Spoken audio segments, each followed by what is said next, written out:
What is going on, Whisper Nation? And welcome all the way into another episode of the Fantasy Whispers. We are here live on Monday, March 14th, getting ready to mock draft with you guys.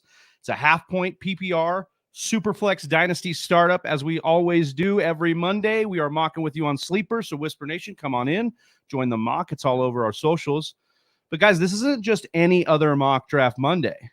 It is Johnny Game Time's birthday.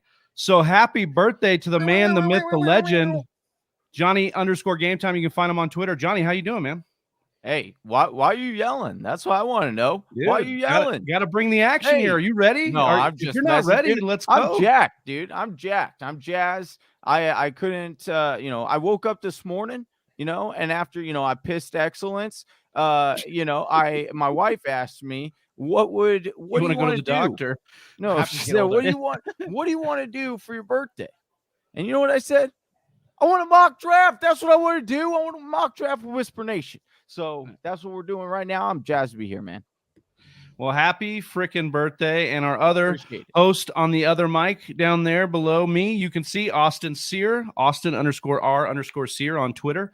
What's going on, my man? Love the beanie. What's up, dude? I dyed it myself back in the early days of the pandemic, back when we were still watching people sing across from balconies. That was your quarantine hobby, huh? A little bit. One of them. Yeah. I love how Austin always surprises us right before we go live. He never wears what he's gonna wear pre-show as we always an outfit change. He always is we do that little warm-up video, and then he disappears, and then he comes back with a whole new wardrobe. Bro, I'm not gonna hit you. I'm not gonna hit you with the fit in the pre-production. It's just it wouldn't be right. I feel like you're feeling the energy out, and then you understand what you want to go with as soon as that music starts. We've talked. The Whisper Nation's told us all about how that music gets them going. Well, I think that gets Austin going a certain type of way, and then he gets going with the drip. So. Guys, does this we're in. Does this music get you on here? Huh? No. It's not doing it for me. We're working on it. We're working on filling. Yeah, this is the music right here. We're working on filling the mock draft lobby right now. We've got 3 teams still open. It is like we said. Oh my god, this feels like a Space Jam almost. We got the one over there strapping on the sock. I'm not gonna lie, it's kind of stressing me out now. It started off too slow. I was ready to get into it, but now it's it was definitely will we ever fill the mock draft? That's the ideas I was getting when the music. Got me fired. I cracked open my Rockstar with too much enthusiasm, and now I have little Rockstar droplets all around my area now. So no. Yeah, I'm gonna share the. Why does he have that toilet paper there? I think you guys all know why. Sometimes we do a mock draft marathon. We've got to be on live for 24 straight hours. I get so stoked about my picks, bro. I can't. Yeah, this is where we're gonna be. Don't crap the bed. Don't crap your seat. Let's do this. We've got 3 teams left in this mock draft to be filled. So we've got that link on Twitter. We'll probably drop it here in the chat as well. It's in our Discord, so make sure you're looking at the links in the description to join Discord. Follow us on Twitter as well. We'll be doing this every single Monday, so make sure you're rocking with us. Just want to say what's up to everybody in Whisper Nation that's in here. The Cats Pajamas Listener League champion last year. Right after him is Jay Blizzy, the Listener League champion the year before. We've got Dumpster Fire in here. Johnny is in the position. I'm in the. You're talking about my fantasy basketball team. Dumpster Fire, yeah. Austin's in the 12, but in between us, we've got John Candy W. We've got And Rules 808 and Smitty Satow, who just recently didn't he win a jersey? Smitty just pulled something in. Yeah, he cards, jersey, right? Oh, cards probably. Smitty won a car? Well, no, he won I think he was trying to trade the Akers jersey for the Mitchell jersey. So I think that's what he was trying to do. Oh, maybe he did win a jersey. That's a good question. Which would you rather have, Mitchell or Akers? In Dynasty? I think I'm going Akers. You won't. I think I'm going Akers. Mitchell's interesting. I think he's definitely solidified himself as a guy with a shot, but Akers is, at least higher capital, showed he came back from injury, better offense. I think all that lines up for him. Hey, speaking of shooting your shot, man, some of these guys getting some free agent deals right now. Woo! Oh yeah, man. How about your boy Christian Kirk, Johnny? Dude, 21 mil a year. I was Wait, what? Yeah, dude, he got 21 mil a year. Yeah, the Jacksonville Jaguars. Hey. Tell Brett Johnson that's why Michael Gallup got the deal he did. Oh, yeah. I mean, the market is wild right now. I mean, look at Mike Williams' deal. Makes that look like chump change now.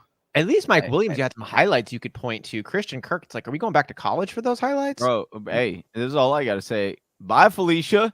That's what I got to say. I do not. I'm usually really excited when people get paid. Like, we like to promote that. That's one of the things about our show. We definitely like to promote. But that's one that I'm like, hey, go ahead, Jags. So pay that man 21 mil.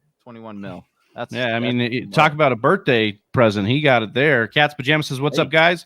Happy birthday game time. It was my birthday yesterday, so I'm using my birthday mock draft too. Happy birthday, Cat's Pajamas. Let's go. Nice. And then we got our boy Freak Stomp in here asking Austin for a little bit of a peekaboo. Oh, and he got him. It's always in there. We got a few more spots left before we rock into this. Guys, are anything in your mind picking that 12 position, Austin? I'll start with you. You're doing a Superflex, right? When you get there, yeah. I'm interested to see. I guess we can go over like those starting lineups, right? Yeah, I don't have a hard and set way to go right now. I usually try to go against the grain in these just because it's a little bit more fun to not be chasing trends, but to zig when they zag. And so at this part, I would love to avoid picking up quarterbacks in a super flex. I think that's super fun. But on the same token, if nobody picks up a quarterback, in the beginning, I don't have a problem swooping up Patrick Mahomes and Josh Allen or something weird like that, which will not be available at the 12 spot, but you know what I'm saying. Yeah, I mean, something will be there quarterback-wise. It usually is on the turn before you start having to just wait on quarterback. But you've been a proponent for waiting on quarterback in Superflex, so we'll see how that goes. Guys, if you're mocking with us or you're wanting to mock with us, make sure you hit that like button, hit that subscribe if you're new to the channel. Help us continue to grow this thing and come back every single Monday as we lead up to our mock draft marathon in the month of July, most likely. Still to be determined. It'll be in the summer months because as it gets hotter, we get hotter in our mocking. And we got to go for 24 hours and get it with you. Get the heat going. Johnny, you want to talk a little bit about our rosters today, what we're doing with this particular mock? We know it's a half-point PPR super flex, and it's a dynasty startup. What are we looking at roster-wise? So you got obviously one starting quarterback for sure in there. You have two running backs. Most people would start another quarterback, aka super flex there. You also have a flex at the wide receiver, running back, tight end spot. Tight end, 3 wide receivers start, and then we just did 6 bench spots here. But normally in a dynasty, you do 25 plus, or probably like 25. That's what I like. But we won't go that far tonight. We're just Slim Reaper, who just was right before no defense pickers. Sorry. Oh, we usually try to punt those, right? So yeah. Slim Reaper saying he's at work, saying, "What's up, my dudes? Just wanted to say, Whisper Nation Strong, hashtag Whisper Nation Strong. What's going on? But we are full, man. Hey, we did it. All right, we're gonna hit that start button here. Go for it. Start this mock draft, baby. Oh, I forgot it. I got it. As Johnny's on the clock here, and we've talked a little bit about the 101. I guess I'm just going to ask. We're early into free agency. We're early into these contracts, these extensions, trades. What's been the biggest surprise move for you, Austin, that you've seen go down so far this offseason? Whether it's the Russell Wilson trade or Rodgers staying. What any of these contracts? Well, the contracts at the wide receiver position have been startling. I'm startled. I guess I'm not surprised looking at it now. We've said that this was probably coming up. I was just telling Brett Johnson in our League of Record chat that the price of wide receivers is going up. And so Christian Kirk getting 20 plus still does surprise me, like heavily, but I guess it's not like that surprising. Tom Brady did catch me off guard. We're gonna Johnny's got to kill those sound effects. I love those sound effects from Sleeper. No, I killed him. No, they're on. We just heard them. We just heard the wow. It wasn't from me. That's maybe it was mine. You guys. Maybe you guys gotta turn it off. We all individually have to do it. Yeah. Good to know our technology. But Travi, I think that the Tom Brady news was genuinely surprising. Russell Wilson also cool to see. I guess not really surprising. It's all kind of working together. Maybe you know what the most surprising thing is, how much all of these little rumors are actually true. Yeah, that especially in the Tom Brady situation, as you mentioned, I was definitely surprised. I mean, I guess you can't be surprised with Brady, especially because he kind of let the door open. Plus, his announcement was weird, right? Like, he wanted to be the one to announce it. Schefter broke it first. Then he said, his camp came out, said that's not what happened. Schefter, pumped the brakes. Then he came out like 2 days later. Yeah, I am retiring. Kind of felt like forced almost, not on his timeline. And then, that kind of festered and he came back. But if you were with us last Monday, then you saw Austin accidentally draft Tom Brady in the world of mock drafts. That worked out really well in your favor, man. Yeah. That reminded me of last year. It reminded me of last year when I did that with Gronk, and I was so mad in that mock. Oh, yeah. And then it was like, that was actually pretty solid for like the first 5 weeks. Johnny, take me behind the Jonathan Taylor pick here at 101.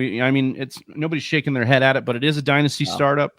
You might go with a wide receiver. You might go with a quarterback, especially Superflex. What was your line of thinking here with Jonathan Taylor? Yeah, I definitely went back and forth, and I was like, do I go quarterback here or do I go with Jonathan Taylor? I know running backs generally have a shorter span. I understand that, but I kind of I like Jonathan Taylor, and he's still really young, doesn't have a whole lot of tread on those tires. So why not, dude? Let's get a little wild. It's a mock draft. It's my birthday. So really, I could have started with who the hell I wanted. Going to do whatever the hell I want. Yeah. I could have drafted. Pick up JT just like it's your birthday. And we don't give a fuck because it's your birthday. Yay, exactly, find me at the club. Find me at the mock. So, all right. I'll be honest. I didn't care for your explanation until you said it was your birthday. That just means like, literally you're going to have the best team no matter what. So that's how we're going to go with this. Too bad you're not down. Too bad you're not actually drafting a real team here, because on your birthday, you got that birthday luck. Then you could get going. Hey, a lot of runs. I'm going to see what I could do with this. Like, I'm not upset because here's the reality. Like, one of these top running backs is probably not going to fall here to me. And so see. Best case scenario, what are you going by best available that comes around on the turn? I'm not necessarily asking you for you to make your pick right now, because obviously you don't want to give that information up. But as Austin's on the clock here, he's doing his thing. Best case scenario, you want to start with a wide receiver, a running back. What do you want to go from here, roster construction wise?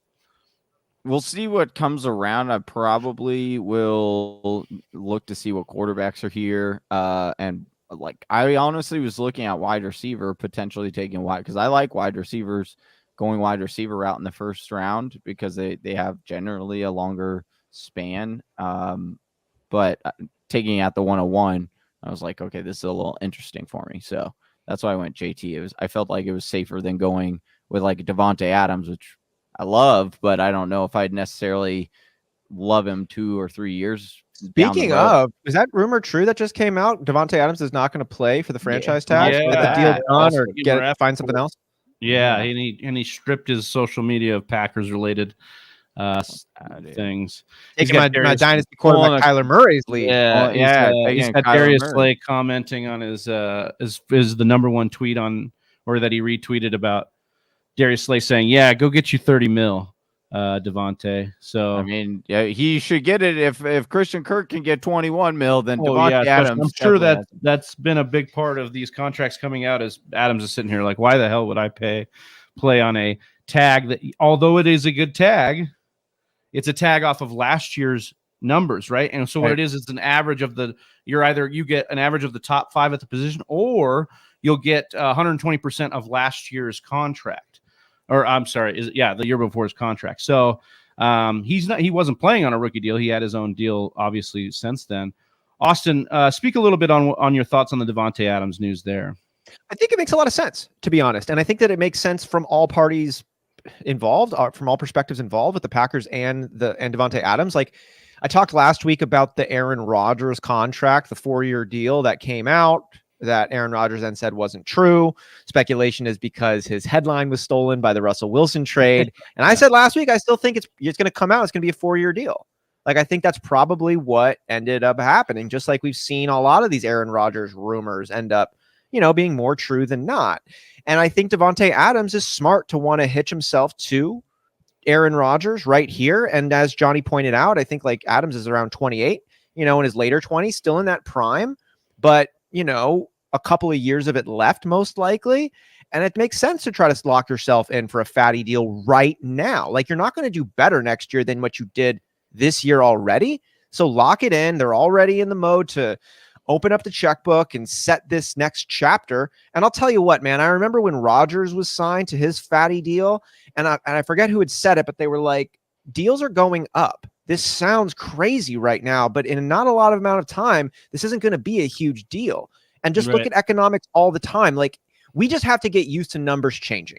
We get used to gas going from $1.50 to $4.50. Obviously, there are some wild things happening, but everything just ends up costing more money. It's just how it goes, and it's a freaking relative number. And we're like, oh my God, $30 million for a wide receiver. Yeah, and in not too long, it's going to be $50 million for a wide receiver, and it's going to cost $3 million to buy a house in Nebraska. Like, it just is. Get yourself more money. Not just the gas prices. 7.9% inflation is going to the wide receiver market as well right now, as we see Christian Kirk, Big Mike Williams, and that's causing maybe Davante Adams to beat his chest a little bit more and say, look, guys, I'm way better than those guys, so I need way better money than those guys as well. And well within his rights to ask that. It'll be interesting to see what the Aaron Rodgers contract ends up being. If it is cap friendly, that helps and that would help them get a Davante Adams deal done. Then kudos to him. I feel like maybe he had agreed in verbal to a bigger contract and then got roasted on the internet about it, and maybe had a little bit of cold feet because he said it was supposed to be a cap friendly deal, and then it was a giant deal, made him the highest paid player. So Rodgers, do you think the narrative is coming out that he wanted to get credit for being more of a team player, and then he wasn't getting that kind of credit? Yeah, I think so. I think that could play into it a little bit. I mean, who knows with that guy? He's just like, it's so narrative driven, so diva oriented. I could see all sorts of things being child. And we have still not seen the numbers come out official from that contract, other than what Rappaport initially reported that then was refuted. So we'll see what ends up happening there. I'd really like to see what happens there. So Austin, quickly, as Johnny's on the clock, I wanted to just ask how you're feeling about Burrow and Murray on that turn there. You ended up going double quarterback in the Superflex. I went pure sex appeal, baby. That's what I went with. I was like, Joe Burrow, Kyler Murray.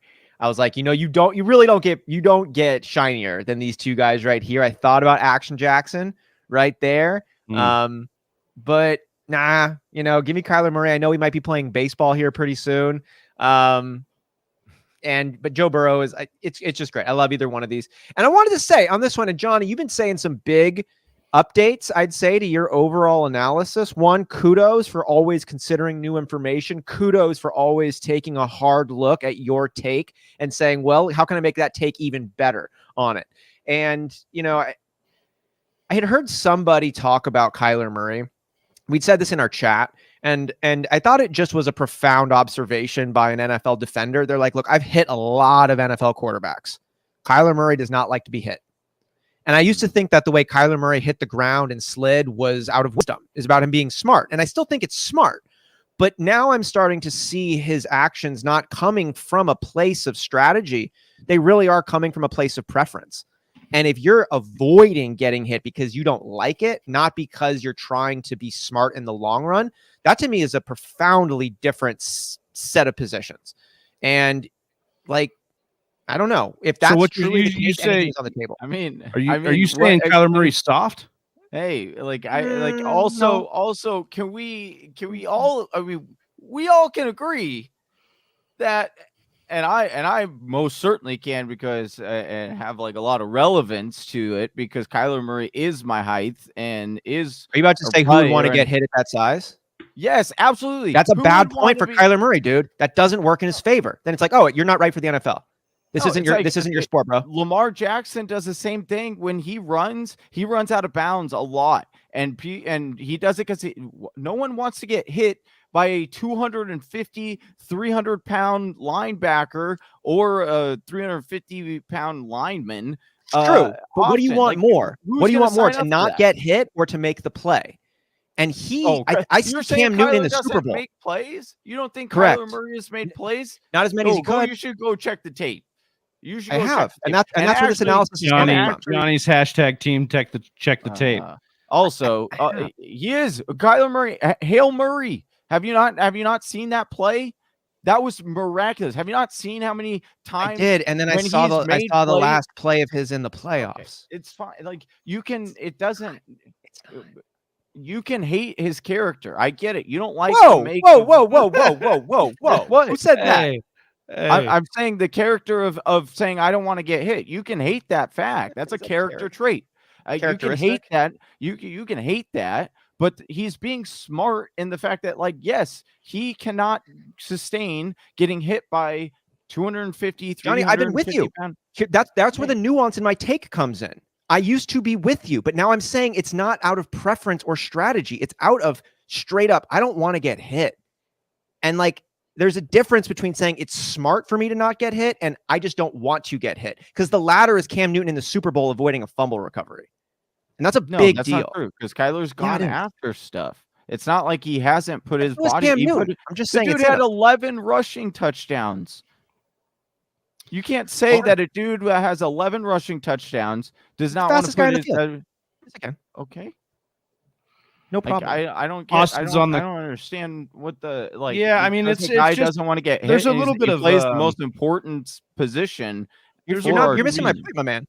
It's not about him being wise. I used to be on that side. He's avoiding it because he doesn't want to get hit. It's not that he doesn't want to get hit so that he can avoid future injury. It's that he just doesn't want to feel the ouchies. And that's a problem in football. No, that's not true. That's what the defenders in the NFL are saying. Because one guy says this thing. I mean, they're also saying he's really immature and that he's not a great leader. And like, again, he's 24 years old in the NFL. I'm not going to. When your body heals the fastest. Okay. I just like you can like Aaron Rodgers would say the same thing. I don't like to get obviously hit. He tells people to not get hit. He does. It feels like it's a recency bias thing. We're living in the moment with what the most recent thing we have. That's all we have, right? So it's a long off season of just seeing the last play of Kyler Murray is this play. So he's going to have to live with that. I wonder how much of his frustration in the off season is narrative driven around that, around him seeing himself as the last play he did. And then he had to like kind of speak up and say, hey, like I'm frustrated. And then, so if we're talking about him being really frustrated, maybe that's why he didn't give it all. And, I think there are efforts where we winning cures everything. If you're hot dogging when you're winning, that'll cure it. It won't matter. But the fact is that they went out after a season where they started as one of the top teams, power rankings wise, all this. And then they went out and they ended horribly and backed into the playoffs and lost in the playoffs in the first round to the Super Bowl champs, but a team that they had already beaten. So anyways, what I'm getting at is I think that we, more will be coming out about Kyler Murray and he'll have a chance to prove himself, but I mean, hell of a competitor, and we'll see what he's able to do there. I think this is an opportunity for him to grow and step into more of the leadership role that Johnny is talking about here as a dog, as a leader, as the guy who sets the tone for his team. We're setting the tone for this draft just about halfway through the fourth round here. Austin, you built a solid core here. DK Metcalf and Gibson, you happy with that turn? I'm so happy with this turn here, dude. I am in love with this. It's running backs don't have a ton of shelf life, as we know, but I look at Antonio Gibson coming in here. He's 23 years old, and he's going to be a true workhorse back. He could be one of the rare bell cow backs, where he's getting like 70% of the carries and the third down work and the 2-minute drill work. Like, it could be the Antonio Gibson show coming in. He finished as the RB12 last year with a fractured shin all season long. So I love that Antonio Gibson pickup. The fact that he was in the fourth round here to me is a gift. And then DK Metcalf, similar situation, 24 years old, coming into his fourth year right now, has the makings of being the most physically dominant wide receiver in the NFL. And before last season's weird output in Seattle, that now has Russell Wilson traded to Denver, DK Metcalf was a top 5 selected wide receiver. So I'm really excited about that pickup in a dynasty format. I'm excited about it in redraft. And I'm just narrative wise, I'm excited to see what Metcalf does with a different quarterback under center, because he is just that gifted. Johnny, we're talking, speaking of Russell Wilson, you drafted him here, and you also drafted Desean Watson, who, as of Friday, had a lot of positive signs for him and his criminal, and the allegations that were posed against him. Looks like he's going to be good to go. Maybe we'll still come out with a suspension. We'll see if it follows the track of Ezekiel Elliott and Ben Roethlisberger, who did not have any formal criminal charges. Then he will get probably 6 games. But where do you see him landing that is the best, let's say, for your dynasty, Superflex startup here? So, yeah, I do expect him to. So I'll have to draft accordingly, because I do expect Desean to probably miss, 6 games minimum. And we'll see with that. But I do think that there are some interesting teams for sure that are heavily involved. Obviously, we knew about Carolina. Carolina has been kind of there this whole time. But the other one that's becoming like a sneaky favorite, I think, in my opinion, would be in the Saints, the New Orleans Saints. And so if he gets traded there. Yeah, they would do that. That team then becomes very interesting. Speaking of which, I think I'm going to just. I saw on Twitter today that the report is basically that Watson has denied everybody but New Orleans and Carolina. So those are the 2 that they're saying. What does denied mean? And he's got a no trade clause, so he's basically rejected the idea of any other teams than those 2. Which is strange to me that those would be the team, but he must know the other offers. I don't know. Or the teams sharing different offers with him, obviously, to get him to approve. New Orleans is a tough one for me to sell. Carolina's interesting. I think they can make it happen, stay within the cap space. They're, in a decent division, obviously. But yeah, sorry, Johnny, keep going there. Well, so what I was going to say is, I do think that we know that he showed a lot of interest and wanted to go to New Orleans before, but he didn't want to go there when Jameis was the quarterback, because he had he didn't want to go and kick, he didn't want to go and replace an African-American quarterback. He wanted him to, he didn't want to take his job, basically. Nice. So he wanted him to keep it, and then him also to kind of go somewhere else and take over. So it becomes very interesting to me. I do think that he ultimately ends up with the Saints. And so that's why I drafted Michael Thomas, because I want to see that double dip. I also do think that the weapons there in New Orleans around him would be probably I really like the weapons around him from a standpoint of immediate fantasy production. Although, I'm a huge DJ Moore fan in Carolina, and I do like that offense there. And I think that obviously Desean would flourish in both of those. I'm with that thinking. I am with that thinking there. I snagged DeAndre Hopkins here, and I just wanted to pose maybe this question to Austin too as I talk. I don't know why Hopkins wouldn't be a decent draft in this range, especially in a super flex. I think there's good value here. I know we saw last year the targets weren't there, but we just saw Christian Kirk leave this team. So I'm thinking that there's actually some more meat on the bone for them to focus in on Hopkins. Maybe Ertz eats into that a little bit. How do you feel about DeAndre Hopkins' outlook for 2022, Austin? For 2022, I think Hopkins is going to kill it. I think that we've gotten clarity on some of the wide receiver positions, unless the Cardinals and Steve Keim bring in another wide receiver, which Steve Keim has to do because he's not very good at drafting them. 1 out of 10 is only 1 out of 10 that he's drafted have ever broken 1,000 yards, and that was John Brown. Christian Kirk got close last year, but was shy still. And now Christian Kirk is gone. We saw him pick up AJ Green. We'll see what he does. But barring anything weird like that, DeAndre Hopkins is 29 years old. He's still right in his prime as far as I'm concerned. It is concerning that he is injured last year, because this man has been an Iron Man. He doesn't leave the field, and he missed a lot of time last year, relatively speaking. So I don't like that. But I think DeAndre Hopkins is one of the best wide receivers in the NFL. I think he's just a straight up motherfucker. And I think that him and Kyler's connection is real, and I think he's going to kill it. I think it's a great a sneaky redraft pick. I think he's going to put up close to elite numbers this year. Yeah. That's my gut. Johnny, when we look at the Cardinals, they've made a few moves now. They've retained James Conner. They let Chase Edmonds kind of walk over to Miami. They let Christian Kirk walk to these Florida men are putting. I don't know if I think they were like, all right, bye, Felicia. When don't get me wrong, I love Chase. That one really hurt me as a fan. I really enjoyed Chase Edmonds. I'm a big Chase Edmonds fan. But the fact that he got like $6 million and then we signed James Conner for like 7.5, which that's the part that's frustrating to me from last year. I mean, I will get, I was wrong on James Conner. He definitely outperformed what I thought his expectations could be. But it's like, why didn't you sign him when you could have gotten him so cheap last year? You could have signed him to the 2-year deal. That was why I was so confident that it was going to be Chase's role, was because it was like such a minimal contract. It was just like, that's. Hey guys, really quick, sorry to interrupt really quick, but Amari Cooper, Mike Evans, or Devonta Smith?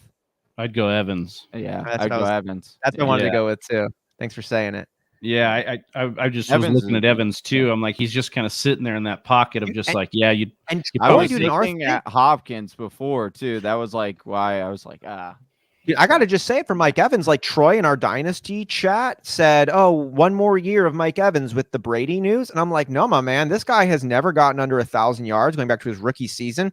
I know it feels like he's been in the league for 12 years, but he's still only 28 years old. And he's done this stuff with Jameis Winston and Longneck as his quarterback. Winston can do that, but I don't like you would have faith in Blaine Gabbert throwing him the ball's got yards. Blaine Gabbert's probably going to get 20 plus interceptions. He's probably going to get 3,500 plus not yards. Anymore. Not anymore. Guys, sure. And we see these guys go to somebody, and Evans is tall. He's an easy go-to option. You think so I think that streak could get 25 touchdowns?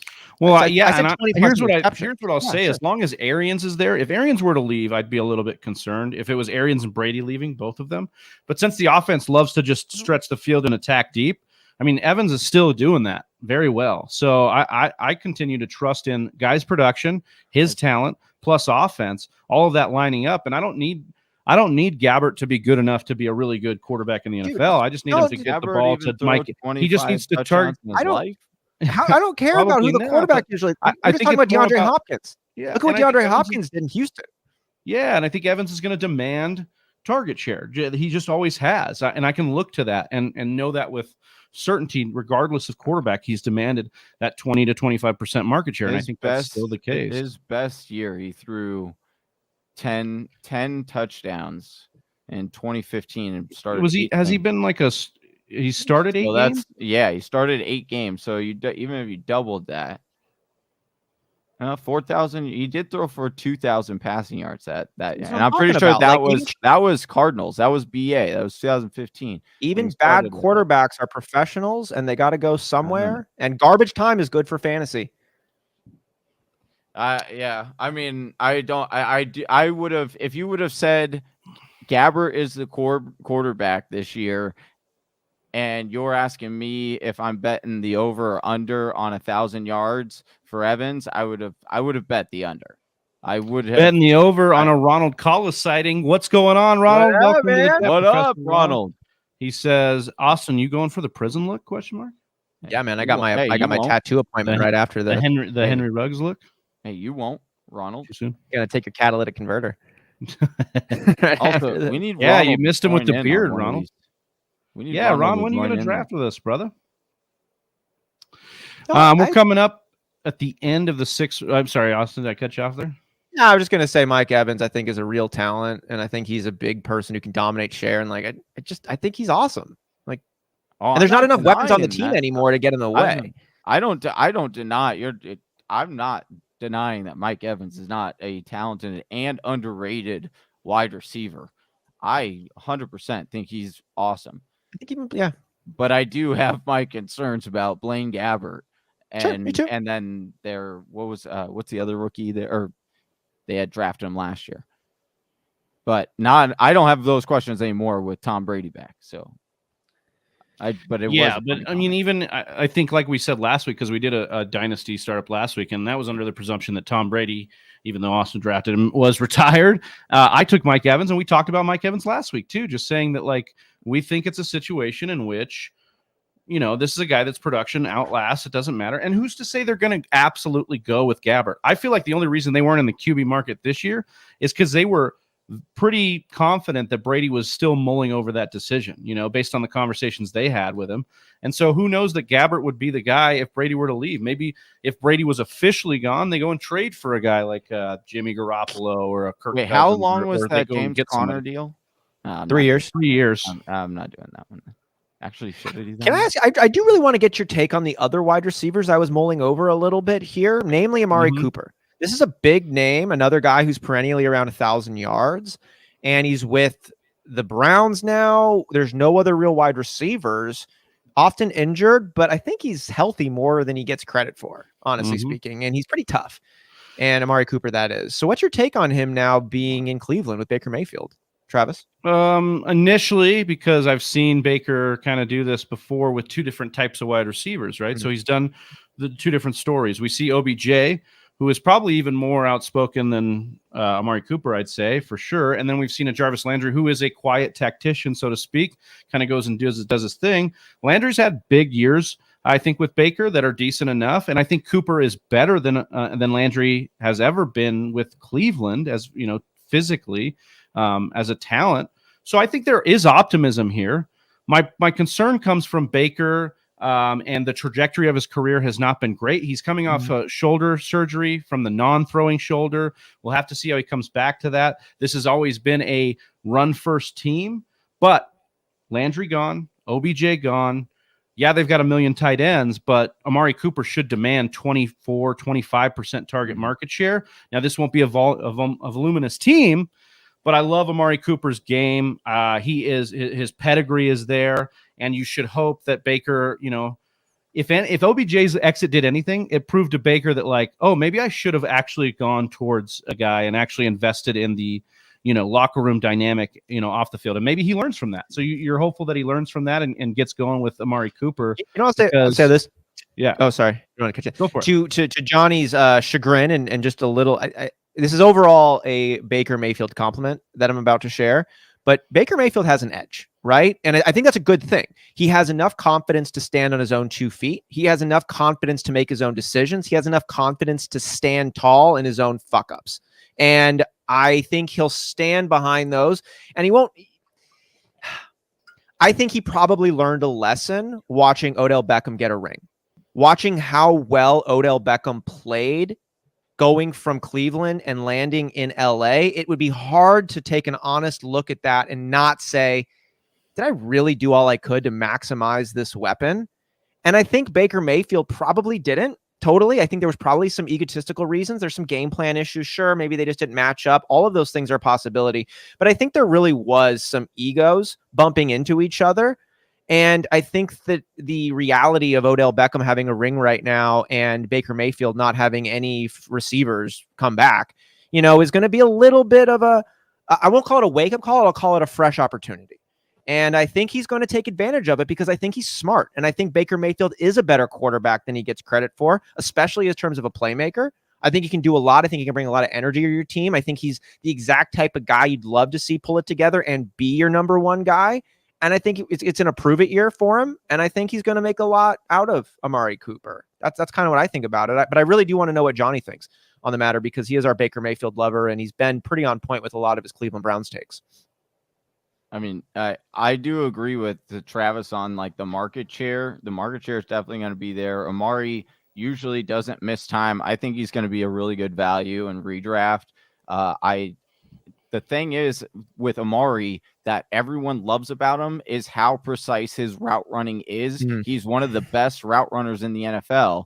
That's what Baker is good with. He's good with guys that was why you were getting these third or fourth string wide receivers that were coming in and they were having these pop off games, but it was because they were just running the routes that they were supposed to run. And that's not a diss on OBJ. OBJ is a fantastic athlete. He is just more creative. He gets open in different ways. And not all quarterbacks are great with that. Matthew Stafford is a great quarterback with getting guys that aren't the greatest route runners, but then you give him a great route runner, a la Cooper Kupp, and he can make them magnificent, right? That's the other thing that a lot of people aren't also talking about is the fact that, yes, OBJ did very well when he went to LA, but that was a big factor of the reasoning was because you had Robert Woods, Bobby Trees, my guy, go down. And so you had OBJ taken to that spot and that role.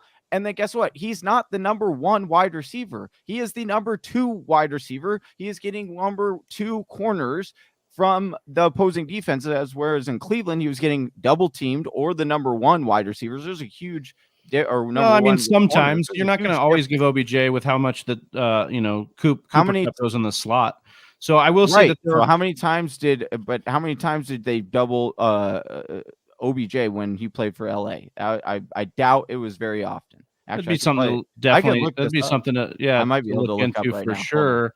Do you like Amari Cooper and Baker Mayfield this year? I do. I think it's but to your point, and I think you hit it right on the head.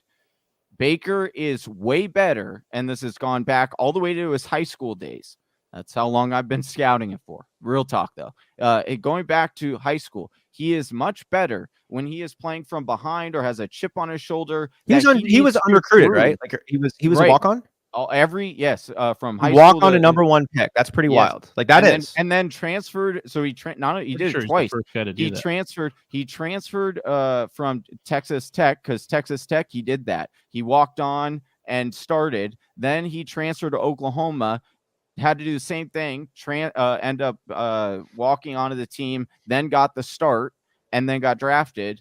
But he plays better when it's this chip. Like he's got to prove something. No, can I share this little thought with you on this one? I heard a commentator talk about Steph Curry. I'm going to bring in some basketball metaphors on this one, and I think it might have some relation to Baker Mayfield. I want to get Travi and Johnny's take on this one, as I know Travi's about to make a pick. But to everybody's surprise about Steph Curry, who we had talked about a lot in this season, especially as he was approaching Ray Allen's all-time three-point record. And we were just, talking about all kinds of stuff with Steph Curry, and all rightfully so. Is he the GOAT of point guards? Is he above Magic Johnson? How great is he really? And all these things were totally fair. I think it's a surprise when people hear today that Steph Curry is ranked 58th in the NBA in three-point percentage right now. And the Warriors have lost like a lot of games recently. You know what I mean? And great. Better at from the percentage standpoint, right? Well, yeah, but I mean, even for him, like it's low. And what they said about it, and he's dropped off a lot recently. And what they said was Steph admittedly had put a lot into breaking the record. Like there was a lot of mental energy and a lot of excitement, and he was about it, and there was just so much that went into it. And you're like really focused on that. And then you hit it. And I think it's very human nature to like not even want to, sometimes just have to, like just to relax for a moment. And especially if you're relaxing in a situation where you just did something incredible, you're going to bask in it just a little bit. It's like, and you maybe overextend yourself just a little because you're playing against the best in the world. And even if you're that good, then like people are going to catch up. They're going to sense a little blood. They're going to come at you and try to make a name off of your name. And so what I mean by all of this is Baker Mayfield did something truly incredible there, as you guys have just pointed out, of walking on in Texas, becoming then the starting quarterback for Oklahoma, having the flag plant moment, getting to be the number 1 overall pick, becoming the rookie of the year. Like this is big shit, breaking Peyton Manning's rookie record.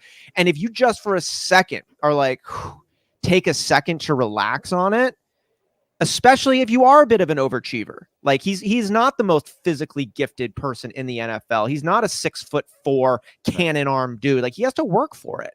And if your mental edge is just a little bit different, I could see you having a regressive season. But then to your point, it's like, okay, summon that energy back, get really focused, bring that moxie to the field again, and go win yourself an AFC North.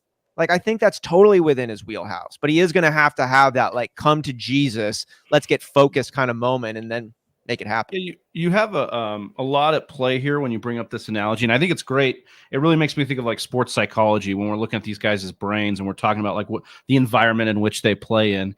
And when you look at Baker, and specifically Baker and OBJ, it's not hard to see why these guys didn't really mesh. OBJ is a guy who likes the the flashiness, the lights, all that stuff, and he could not get that in Cleveland.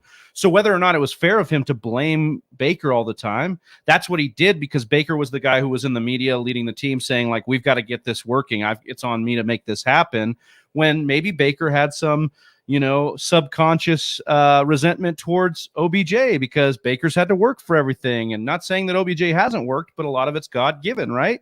And it's a lot of this stuff. So there's a lot of that could be at play here. And I think just the change of scenery for both, meaning OBJ gone. And if you look at Baker on a more specific personal level, coming back from the surgery, what was his first words when he posted that Twitter video? He was basically like, this is going to be getting me back to my true self. And he's to get back to that guy who works for everything, has to work through. He's got a little bit of adversity here with the shoulder injury, with the wide receivers leaving. There's a lot of stuff here to like as far as optimism. And it's like I said in our League of Record chat, I'm actually excited for this move because I think it's actually going to give us an opportunity to have Baker prove it once again. And that's what he needs to do, because you can't just, like you said, you can't just mail it in because you definitely were a worker. You used to be. You got to keep showing up. I want to see that happen so bad. Rock says you got to show up like the Rents do every damn day, because it is. And so, like, that's what he's going You for. won't. Keep it going. I want another thing I like on this one. Ronald's got 2 points worth jumping in for. I can't believe that this one was still available right now. Cortland Sutton, that's a name that's going to climb up 80. I was excited for that. Double dip for you too. I'm just thinking about DK Metcalf and Tyler Lockett 2 years ago being both at 98% plus snap percentage, both being wide receiver ones. Like Jerry Jeudy and Cortland Sutton right here. Like, yes, please. And a full year after the ACL injury. And he looked good last year, right? Yeah. Yeah. He looked pretty solid. I mean, he had Teddy Bridgewater and a couple trash cans and stuff throwing him the ball. He looked great, dude. Cortland Sutton, without Teddy Bridgewater, like Cortland Sutton sold out. He mossed people. Like, he looked like a real athlete, man. Like, yeah, especially towards the end of the season when he was really coming on. I really liked that one. And then, I was pretty jacked about this. I'm not going to lie.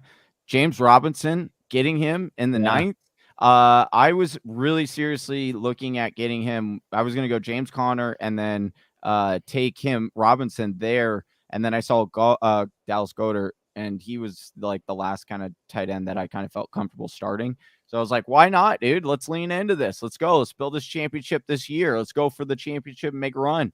I was maybe thinking about punting down the road with the JT, but let's go. Let's get after it. Especially with your kind of like, your anchor running back strategy you got going on here. Yeah. A little bit of that. Like James Robinson, that could be a very, very good pick too there. So I think Johnny on your 8-9 turn killed it. I'm pretty excited about it. Yeah. Appreciate it. Guys, we're a little bit through the 9th round here, just about halfway through the 9th round. I want to let everybody know we will not only be grading all the teams here quickly, going through that at the end of this, but if you stick with us a little bit after the show, after like a 5-minute break, we're going to be drafting on Underdog.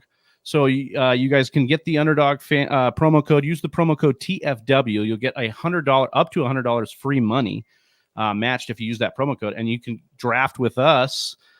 Starting next week, right? We'll draft in front of you this week, and then next week you guys will be drafting with us as well.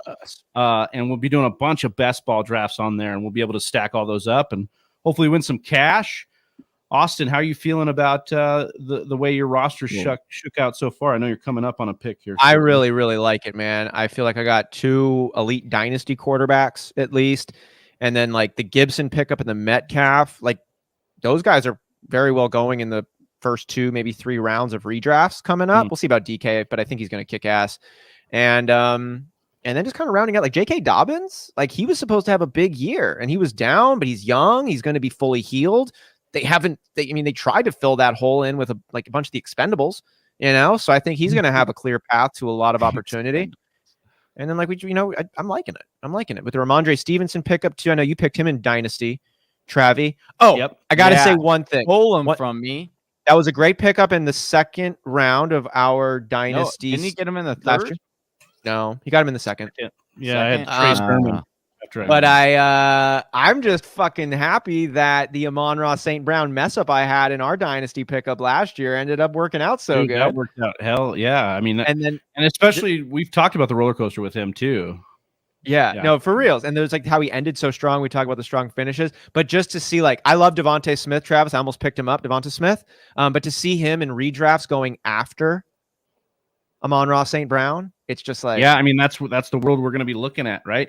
And that's actually going to be kind of that marker. Like, where are we going to be at with Devonta Smith and Amon-Ra St. Brown in redraft? Because questions abound, but we can't deny that the production was there for St. Brown. Johnny, do you think that I obviously think it's going to be hard for him to, especially if we have Swift and Hawkinson healthy.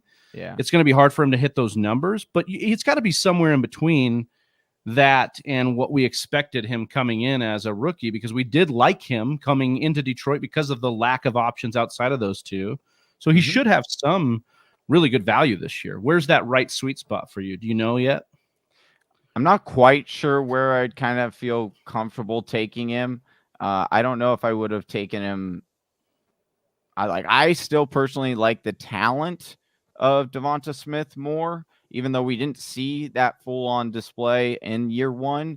And then you've also got you've got a different kind of options there that could be available this year that weren't there last year. We'll see what Detroit does with their other wide receiver spot, but the big piece is Hawkinson, missed a lot. And then as well as like Swift, as Big Travie had said. So I am interested to see it. Now, if they don't do anything, then now I do believe it gets a lot tougher, because now you're looking at a team that's going to be down more oftentimes than not throwing. We do know they'll throw in Detroit, whereas it's just, I'm wondering if Jalen Hurts can take that next step next year with his passing. If he could do that. Now, he has done that similar to, and shout out to Travis. He had been saying this throughout Lamar's career, that each year Lamar gets better and better with, passing and getting and being more accurate, things like that. So that is very similar to Hurts as well throughout his college career. And hopefully he'll do the same in his NFL career. So if that happens, he can make that next step. Smith definitely has the ability. There were a lot of times he was open and just Hurts missed him or underthrew it or didn't, pulled it and ran. So we'll see what ends up happening there, because you got to also remember this was both Hurts and Smith's first year in this offense, and they were still trying to figure it out. So, but I do think Amon is definitely climbing up, and if people haven't checked out our Amon-Ra St. Brown video yet that we posted like a month ago, they should. It was a good. Got to get in there, and you can get all those videos and more, and know when we put them out when you like and subscribe to the channel. If you're new to the channel, you're mocking with us. I just see a few new names in there in the sleeper chat, so please hit that subscribe button, join us, and join Whisper Nation. Ronald calling you out for Visca here, Austin. Wide receivers that flame out their first year rarely ever pay out. Do you think that? We got. I'm a big Visca truther, so I want to just frame it a little bit for you here, Austin. Do you think it's more on Visca or more on the organization that he's at and the instability at quarterback and coach? Why we have not seen him kind of pop yet? I'm not really going to take anything we saw last year to heart with what's his face? I literally can't. Urban Meyer. I mean, we called that from the beginning. We said that was a mistake. In the beginning, it looked like a mistake. Further down the road, it proved to be a mistake. Now we look in hindsight and we call it a mistake. Like, we were on that one the entire time, and I am not going to be making any honest evaluations from what we saw under the Urban Meyer tenure, unless it's that Tim Tebow probably has no business playing tight end in the NFL. I will take that one to heart. Thank you, Urban Meyer, for giving us that clarity. So no, I think Laviska is a real talent. He's a 6-foot+ young, explosive wide receiver who I think was playing in the upside down last year. I think it's an upside pick. Could he fall through? Of course. Do I think he's got a shot, though? Yeah, I think he kind of does. And in the later rounds of a dynasty startup, having the ability to pick up a guy who, look, I'm not saying that he is, a Chris Godwin or a Terry McLaurin or any of these guys, but there is a world where he does become these guys. Like, I think he does have that kind of talent. I think he's got a pathway in front of him that he could walk to become that level of wide receiver. And I think it's worth taking the gamble on at this point in the draft. I also want to say, I think it's very funny that they did not, the Jags, and that's who I'm referring to when I say the Jags did not want to pay DJ Chark, who actually had an over 1,000 yard season and actually blew up and is a very, very good wide receiver. They decided to go after him and pay Christian Kirk $21 million instead of, I'm pretty sure Chark was asking for like $15 million, and they were like, nah, we don't want to give you that. And now they got Christian Kirk for even Which more. is so funny to me that you'd do that and you'd say, oh, well, Kirk is the truth, even though he like only gave us this 1 year really with consistency this last year. And they said, you know what? No, Shark, you've been in the organization. Maybe they've just got the bad taste in their mouth, but they went with the devil they don't know instead of the devil they know in Chark. Yeah. So does that, are we pretty sure that Chark's not coming back then and he'll go somewhere else? Johnny, is he free agent this year? I'm fairly certain that he's gone. Okay. Yeah, because they had like there, because that was part of why it was so sad that he went down too with the ACL injury, was because it was a contract year. He was trying to get that contract and trying to get that money. Trying to get that money. I want to see in Jacksonville, but we're coming up to Johnny's pick here, who took James Robinson the round before, which I think is a great selection, right? We talked a lot about James Robinson, his walk-on status, his undrafted status, and then we saw it keep going. Obviously, opportunity impacts all NFL players from a fantasy side, of course. And we also talk about regimes and their guys, right? And like we talked about Amon-Ra St. Brown, and one of the upsides to him was this is the first skill player taken by this new regime. It's their guy, for instance. Travis Etienne was taken by the Jaguars. Urban Meyer did this. He's gone now. Whoever inherits Travis Etienne, it's not their guy anymore. Right. And Urban Meyer was picking him up to be a scat back slot receiver. It was weird, right? And then he had the injury and all this stuff goes down. Cutting to it, what is Travis Etienne's outlook this season? With the new coach, with it being Jacksonville, with James Robinson still there, with coming back from a pretty intense injury. I think of Travis Etienne as like maybe his upside being like a rich man's James White or a Chris Thompson or some of these guys that have been good pass catching scat backs in their offenses that could end up being features of that offense in a certain game plan. But I will tell you this, like Doug Peterson coming to town, he's not going to be afraid of running a committee, and he's not going to be afraid of using a guy like our guy, James Robinson, because guess who he had before? Jay Ajayi, Jordan Howard, some of these guys in their Super Bowl runs. And Jay Ajayi was just a guy. They were kind of strong physical backs, like a James Robinson, right? An underappreciated grinder. So I'm with a James Robinson here, and I think that would be, I'll wait for James Robinson. He's probably actually going to be drafted, I would think, ahead of Etienne in redraft. We'll see what happens in Dynasty because of the age. But Etienne is a scary one for me. Like you said, not part of this initial regime, not a guy that could probably be a full down or a full 3-down back. And so with James Robinson just really being good, Ronald, thanks for the correction. You're talking about Blount in their Super Bowl year as well. So I think that's also another big back. So Peterson, I think is gonna work both, but I don't know that Etienne's gonna be worth the squeeze depending on where he settles here in redraft. His injury was pretty serious, and I know that with his high level of income and the modern advances in technology that it's not unrealistic to say he comes back better. I'm not saying it's unrealistic he doesn't come back better, but in history it is not a quick comeback for the injury that he sustained. So it might be a year or two even before he kind of gets his legs under him, even if he does come back this year. So I do think, but to your guys' point, Doug does, roll with 2 running backs, that's for sure. But he does like to roll out his most talented one and give him the bulk of the touches there. And I'm already been on that James Robinson bandwagon. Once I was off of it in the beginning, but once I got on, baby, I haven't left it. Well, I'll say Travis point really quick. Question back to you, Austin, because you've been the Robinson truther on the panel here. How do you feel about Etienne coming back? I think it's good for the Jaguars. And I agree with your take of it'll probably be James Robinson as the lead dog. He's just done such a good job with it. And I think Doug Peterson is competent. But I think Travis Etienne needs to be involved a lot. Like, there's no reason if he's healthy, you don't maximize that dude's skill set. And you do it like, I don't know if it's 1A, 1B or like a solid 1-2, but you need to get Travis Etienne in there as far as I'm concerned. And also, Travis, you mentioned the age.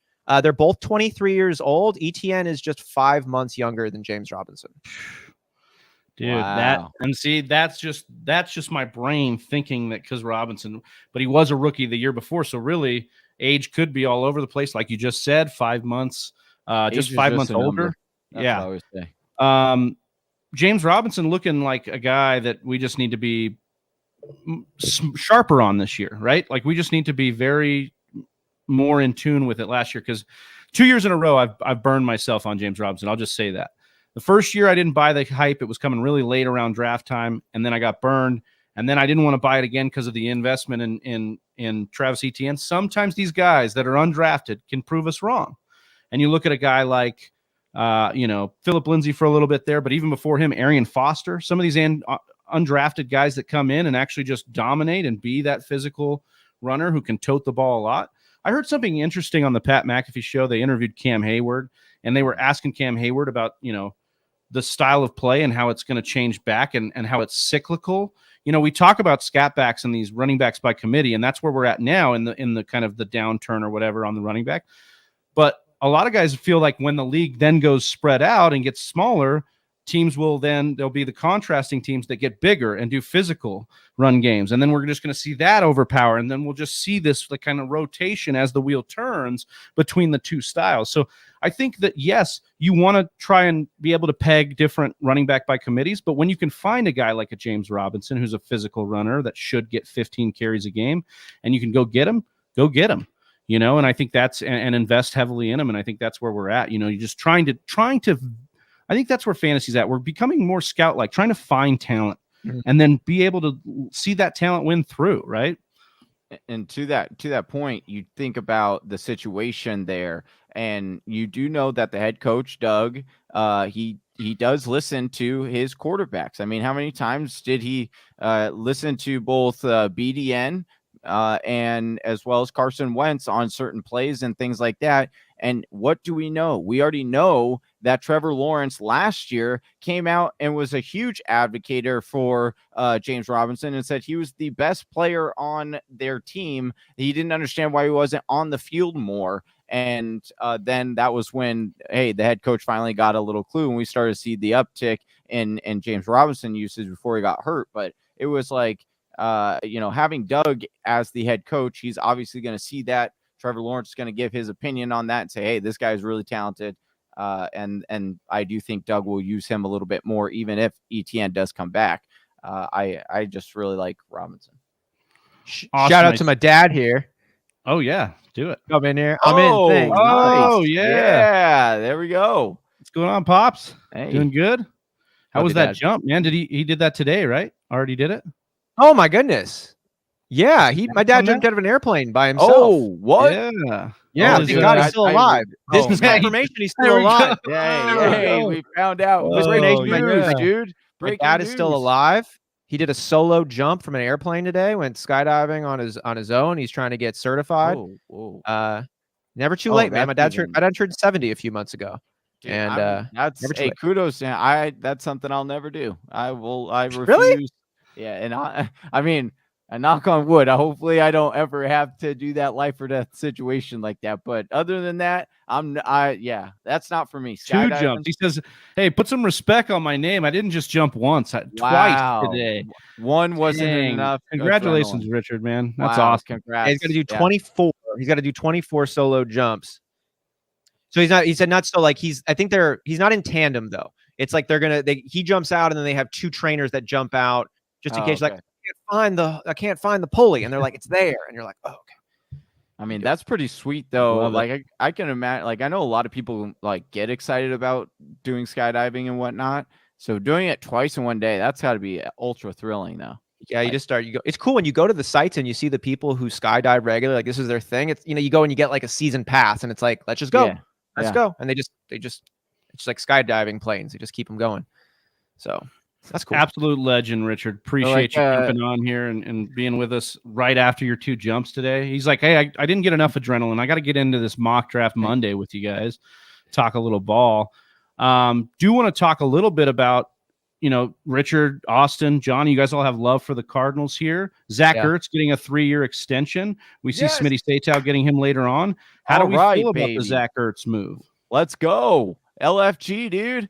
I'm jacked. That is a weapon we needed back. He became a huge piece in this offense towards the end of the season. He really became Kyler's, kind of go-to check down wide receiver, especially with Hopkins out there. I like this. We needed that. What was the deal? What's the official deal? It's a 3. I don't know what it was officially, but it kept him top 5, I think, in tight end money. Okay. So it was a 3-year extension, and he remained in the top with tight end money. So I saw him be who we hoped he would be. And so then I don't have any problem paying money for, it's just about paying the people that you want to pay. Like I remember when we're building our Madden franchises and you hit that cap space, you start sorting them by the money and you look at who's not in the 90s. You start like for their overall, like look at who's in the overall and you sort by money and you're like, okay, this guy's a 95, this guy's a 97, this guy's a 94. You're like, fine. Then you get to that guy, you're like 81. You're like 81. This guy's making this much money. He's an 81 overall. Bye-bye. And so that's just how you have to play it. And Zach Ertz, to me, top 5 money, top 5 tight end ability right now. I'm cool with it. Oh man, someone took Baker. Yeah, and with Kirk gone too, that should just mean even more. Especially over those over the middle slot targets are going to be huge for Ertz. So I actually think this is a big deal and something that he'll be one of those mid-round tight ends, I imagine, that could come out like looking really, really nice. Yeah, for you. And we always see those mid-round tight ends actually, we're not that far removed from Zach Ertz being one of the best fantasy tight ends in the game consistently over, 1 or 2 over the last few years or in that span. He was like the best tight end in dominant. the game. Yeah. Oh yeah. He was PPR was absolutely with Carson Wentz. He was absolutely dealing. So I do think that we're not that. Oh man, Jay Blizzy getting Gus Edwards here. I really wanted to scoop him in the next couple picks, but I can't. What's up, little boxes? How would you feel? So what I've been reading too on Jameis Winston, Austin, not to cut you off here, is potentially going to Seattle. How would you feel about that? You pick DK here. That'd be kind of a good matchup for DK. If we get a Jameis Winston. You guys got more brain damage ahead, more heart damage ahead. But he's just not the quarterback. Like if what Greg Olsen told Colin Cowherd is true, and that is the coaching staff in Seattle runs a very conservative program and they try to go defense and run first. And then the passing game comes after that. Like, I don't know how well Jameis is going to work for you in that role. Like, I don't know if you're going to be able to get, I just don't know if you're going to be able. Sorry, I didn't mean to cut you. I mean, that's kind of what they did with him for the Saints, right? Like they actually were running the ball a lot more and he had more yards though than in a game than Drew Brees ever did his entire time there. He did. I do know he did have 5 touchdowns in a game against the Packers. I'm just saying that I would expect Sean Payton to allow for that to happen because that's what Jameis Winston's skill set is. But we've already seen a history of Pete Carroll not catering to the abilities of his quarterback. He says, "This is our system. Get right with it." Right. And so that's why I'm saying I agree with you. The ball off.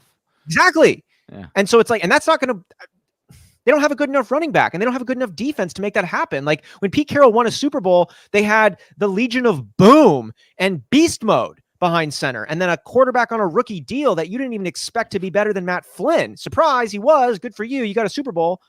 But that's where Pete Carroll comes from right now. And he's never evolved the system. They just keep losing all of those defensive studs, Bobby Wagner being the last one. And now you don't have beast mode. You don't have any run game. You don't have anything except probably another last place NFC West finish ahead. I love how they just they had to come out and just be prototypical Seahawks. I know we're getting a little off topic here, but they had to be prototypical Pete Carroll and Seahawks and say, well, we're not rebuilding.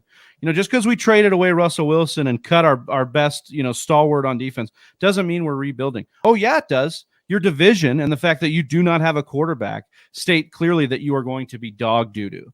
And for lack of a better word here, I think the Seahawks are going to be bad and they're going to be finally I think the Cardinals, Rams, and Niners are going to be excited to play Seattle because it's going to be one of those, in division games that you can count on to get you a win there. You know what? I just got to say that, I can put up with, I could put up with some your talk. Birthday, so go on, I King. could put up go off, King. I could put up with some talk about, Kyler Murray and the, that whole situation. But Jameis Winston is where you draw the line. I could look past my Baker Mayfield, love and notice how the quarterbacks are getting worse here. However, stepping down. When you come out and you say that there are no good, talented running backs behind the Seattle Seahawks offensive line. I forgot about Rashad Penny. Excuse me. Yeah. Okay, thank you. That I was about to say. I would have drawn the line. And he's such a memorable player. How could I have forgotten him so easily? Yeah, infamous is the right word. That would have been the line. I would have walked off this set. I would have walked off. You guys would have. Oh, what's up? Little Box is in here from Twitch saying sup. He's got the Eisenberg thing on there. I like Whisper Nation, you're in here, man. You're new. Do what Little Box just did. Drop us a line, say what's up. Let us know where you're watching the show from. And if you like what you're listening to, consider hitting that subscribe button. And then just hit the like button, even if you like this or not. Do us a favor on that one. Just hit that thumbs up button. Allow this one to grow because we're going to be doing the underdog betting at the end of this. We want as many people to be able to be a part of that as possible. Yeah, so we're just a couple of rounds away from the end. We'll do a quick rundown through the grades of this, where it'll be a lot like whose line it is in. Is it anyways? The draft and the grades don't matter, but they're fun, and we're going to do it anyways. So we'll rip through those, and I'm excited to see what we got with this Superflex Dynasty startup. But then, as Austin said, we'll take a quick 5-minute break, and we'll come right back to dominate some best ball drafting with you guys on Underdog, and you can use the promo code TFW to get $100 matched money when you use that promo code there. We're getting into the nitty gritty here, Austin. I see you pick up Van Jefferson, though. I really like that pickup, especially if we don't know the OBJ situation plus the injury. Robert Woods coming back, but Van Jefferson has done nothing but be better each and every year under the Rams, and that's a guy with NFL pedigree in his family. And who knows if he's going to his third year, and this is a dynasty. And I see Van Jefferson as being like the number one wide receiver for a team other than the Rams in a couple of years. Yeah, that could definitely be the path, right? He doesn't have a lot of path to upside within the company, but he could probably get a job outside of the company based on the way he's building his resume right now. Bobby Trees, Cooper Kupp. See if they keep Odell, all that good stuff. I just see Van Jefferson as being one of those casualties. Like we might have wanted to keep him, but that Super Bowl was expensive. Go get paid wherever you got to go. And now he's the number one wide receiver for the Ravens or whatever, something like that. Yeah.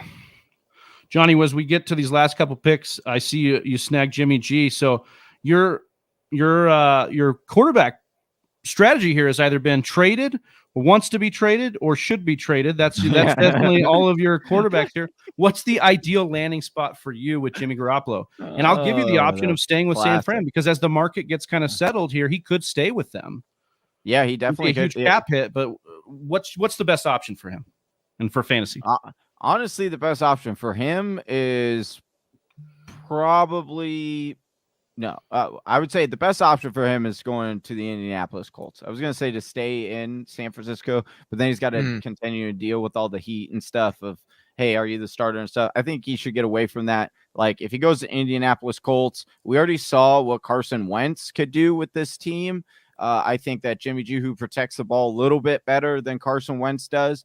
I do think he gets hurt just as often, though. So Indianapolis might have to look out there. But I do think that would be very nice. And I do think that that would make very good fantasy assets there in Indianapolis once more. Whereas right now there's a little bit of question because who is their quarterback?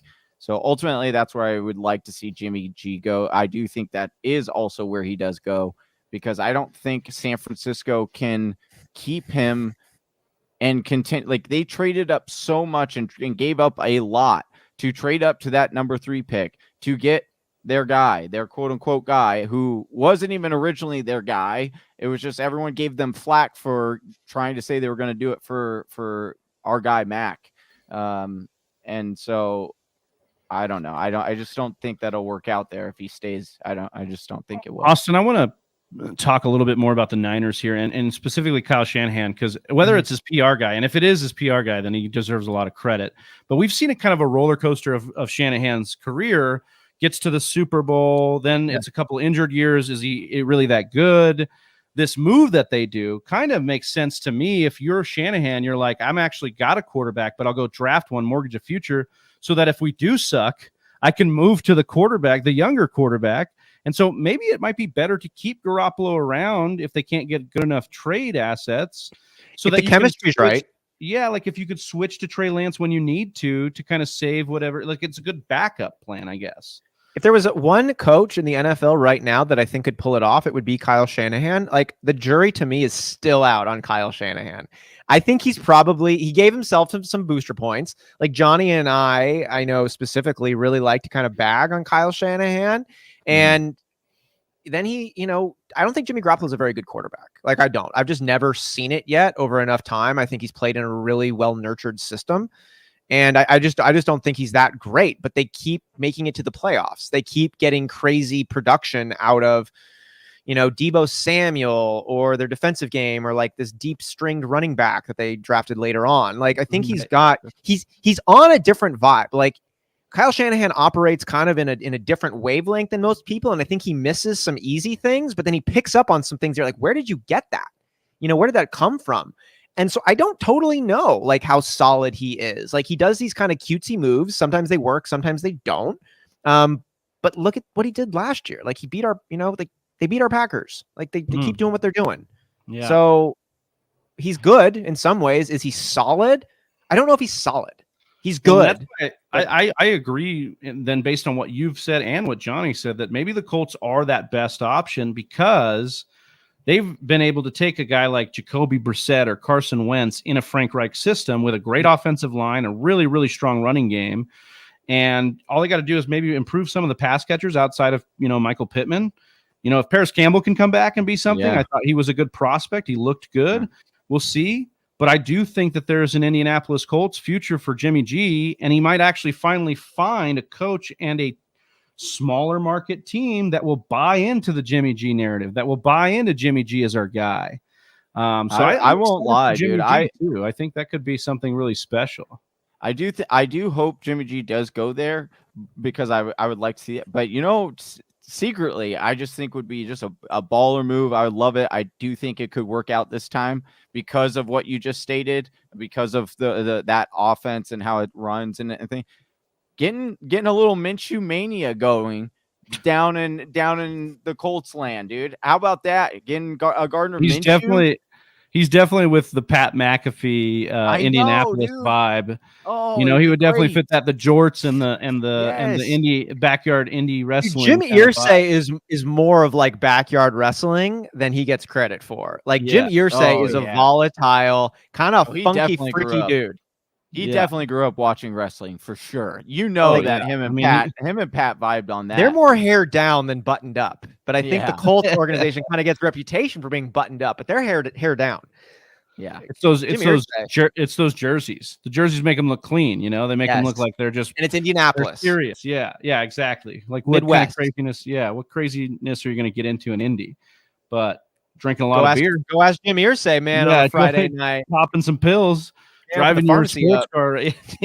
Yeah, no joke there. We are about to wrap this thing up. We're in the last round. I'm going to make a pick here. Austin, how you feeling as we get closer to this? I'm feeling like I'm feeling good, and I'm feeling like Ronald's point here was kind of true when he's talking about when he's critiquing my tight end selection. It is hard to get young tight ends. It's hard to make good selections in tight ends.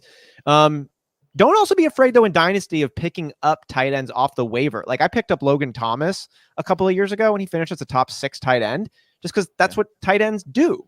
Some 29-year-old tight end that you haven't really thought that much about is now in a great role, and he's going to get 700 yards and like 6 touchdowns this year. And that's enough for a strong tight end 1 finish. So I hear him. Draft Logan Thomas right now. But that's what I'm going to do right now. I'm looking at Jonnu Smith. I'm looking at Logan Thomas. I'm looking at David Njoku, Austin Hooper, all of these, Dan Arnold, even like all of these guys, it's like one of these guys is going to be productive enough. Are any of these guys going to be the answer? No, but they're not going to be a problem for me either. Calvin Brown saying, yo, what's up, TFW? Watching from San Antonio, Texas.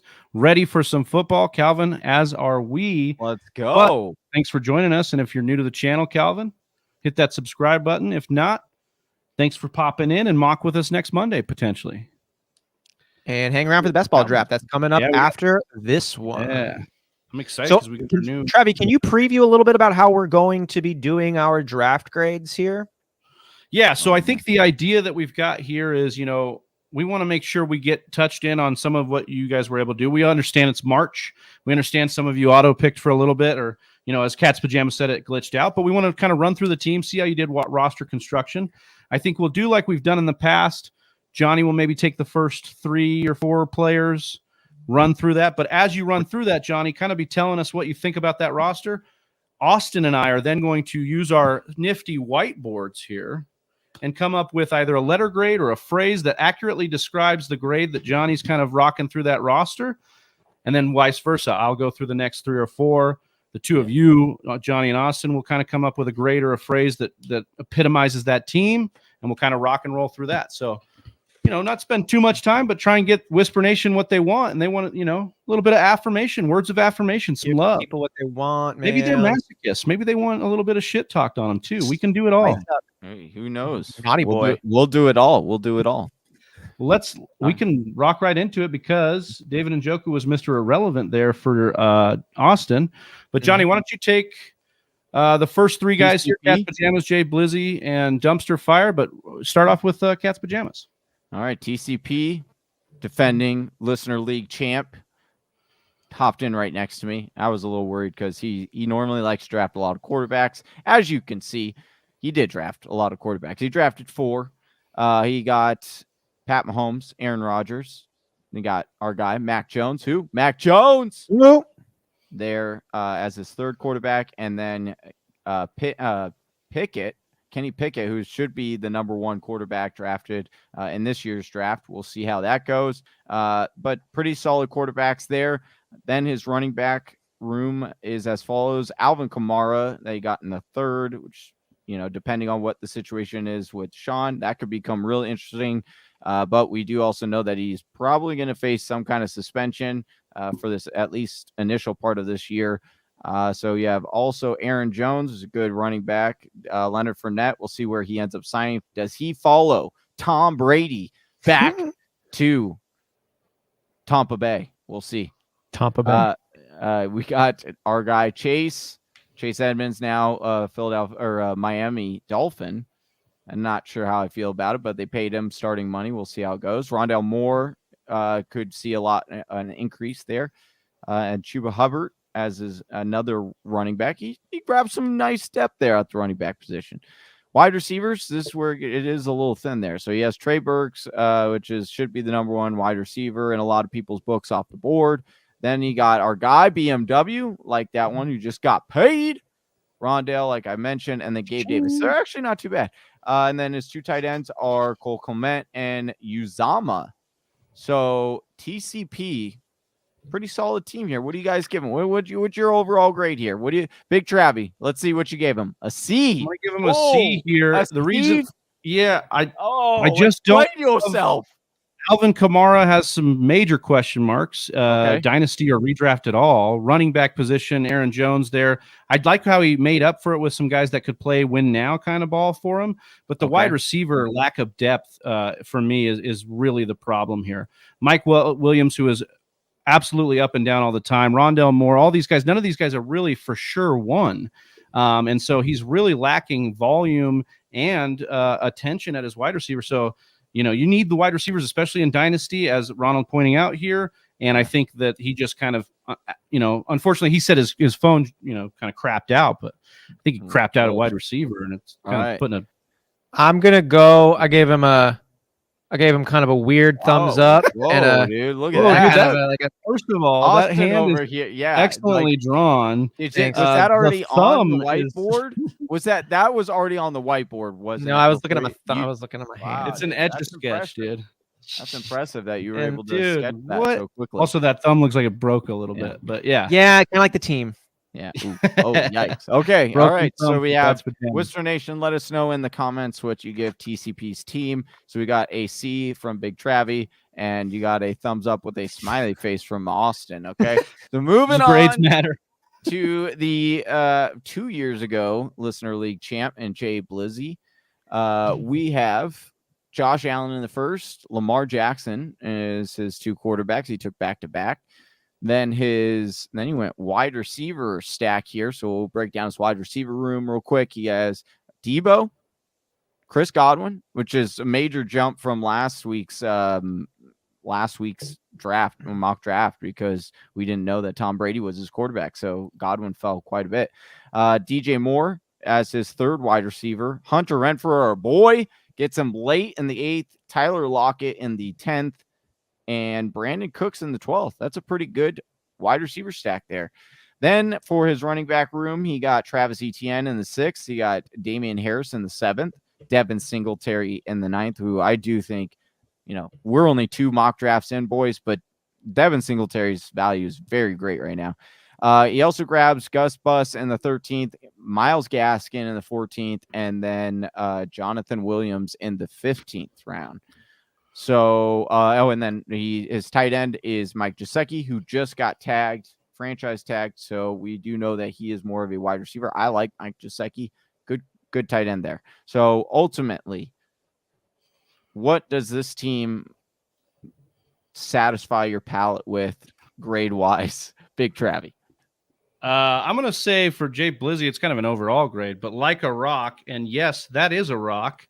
Kind of looks like a frog, but I'm really glad that solidified here. Yeah, I had to tell you that was a rock. I'm just gonna say it's solid here. I think it's very solid, like a rock, like the Chevy commercials. Hopefully, we don't get a rock flag here for the Chevy. But like a rock. No, I think that he did a lot of good work here to, risk mitigate. He's got the quarterbacks under control. He's got good wide receivers, a core of them that are very young, good upside. So I don't have much to say other than solid out of.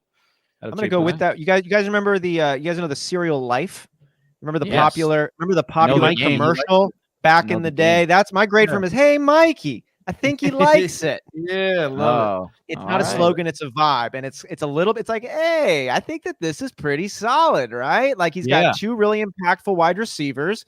His quarterbacks. His wide receivers are not like spring chickens, but they're all younger still. They're ready to go right now. And I think you're going to be able to make a lot of damage with that team. And then you've got kind of like underrated, but still like very good opportunity and good skilled running backs there. Etienne, Damian Harris, Devin Singletary, Edwards, Gaskin, Williams. Like this is the weakness of your team, but I like the upside that you give yourself and the floor that you establish with your other positions. So I like it. Nice. All right. Moving on to Dumpster Fire here. Takes quarterbacks. You start with Matthew Stafford in the 3rd. Gets Mitch Trubisky, who freshly signed with the Pittsburgh Steelers. Well, in theory, he's going to sign with Pittsburgh Steelers tomorrow. And then he got him in the 10th round. And then Jameis Winston, who we talked about for a minute, all the way in the 13th round. So there's 3 quarterbacks. His wide receivers started off with Justin Jefferson, which he picked at 104. Devontae Adams actually fell to him all the way to the 2nd round. That was a little bit surprising there at 209. I like that pick there. Jerry Jeudy in the 5th round. Really like Jerry Jeudy with Russell Wilson, but that's quite the draft pick value to pick on Jerry Jeudy. And then Robert Woods, our guy, Bobby Tree, in the 8th. Or is that that's the 9th. He got him in the 9th. And then Russell Gage in the 14th, who is actually the number 1 wide receiver right now for the Atlanta Falcons. So, and then he wrapped it up with a tight end, Mark Andrews, in the 4th, like that tight end. And then his running back room are as follows. He waited till the 6th round. He went upside down here. And he got Josh Jacobs in the 6th. I like that one. CEH in the 7th.